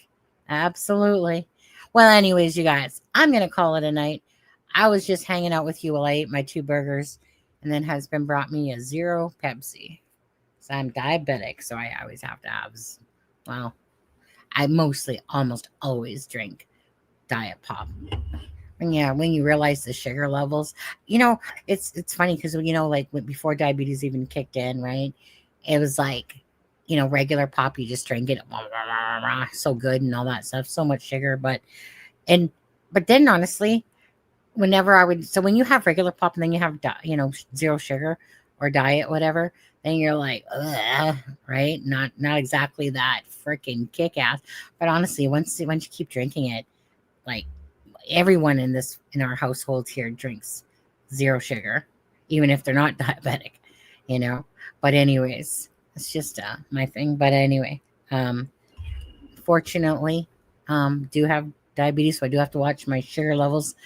And yeah, there's sometimes that I get dizzy, and then it's just like I'm sitting there like during a live, and all of a sudden it's like even if you don't see it, it's just like sometimes it's like whoa, and I get like dizzy sometimes.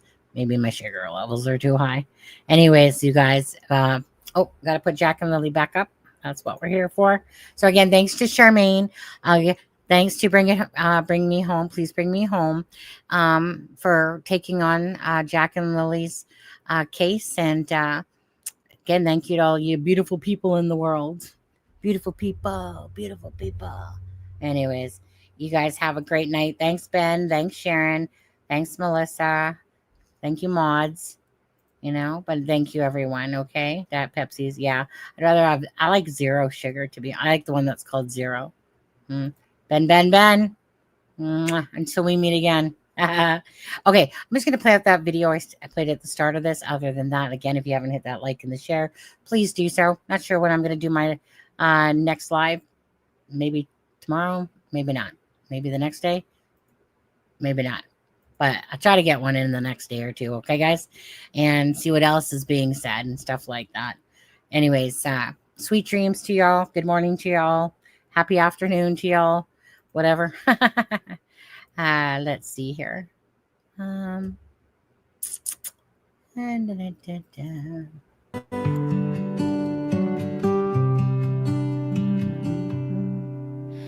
the quiet dawn of a May I like Miss Dog Lover. morning, 2 little hearts went out to play.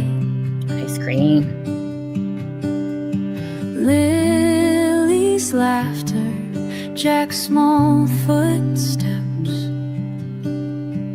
vanished with the breaking day. Come guys. home, Jack and Lily. We're praying for your steer. The woods are deep and silent, but our love will draw you near.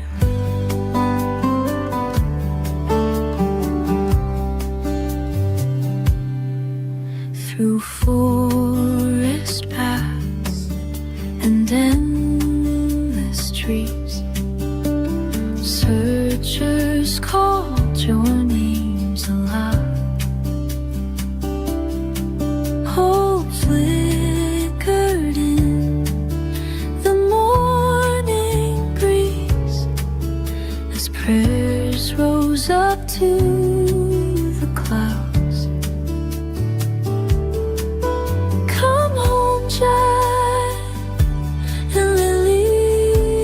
night, guys.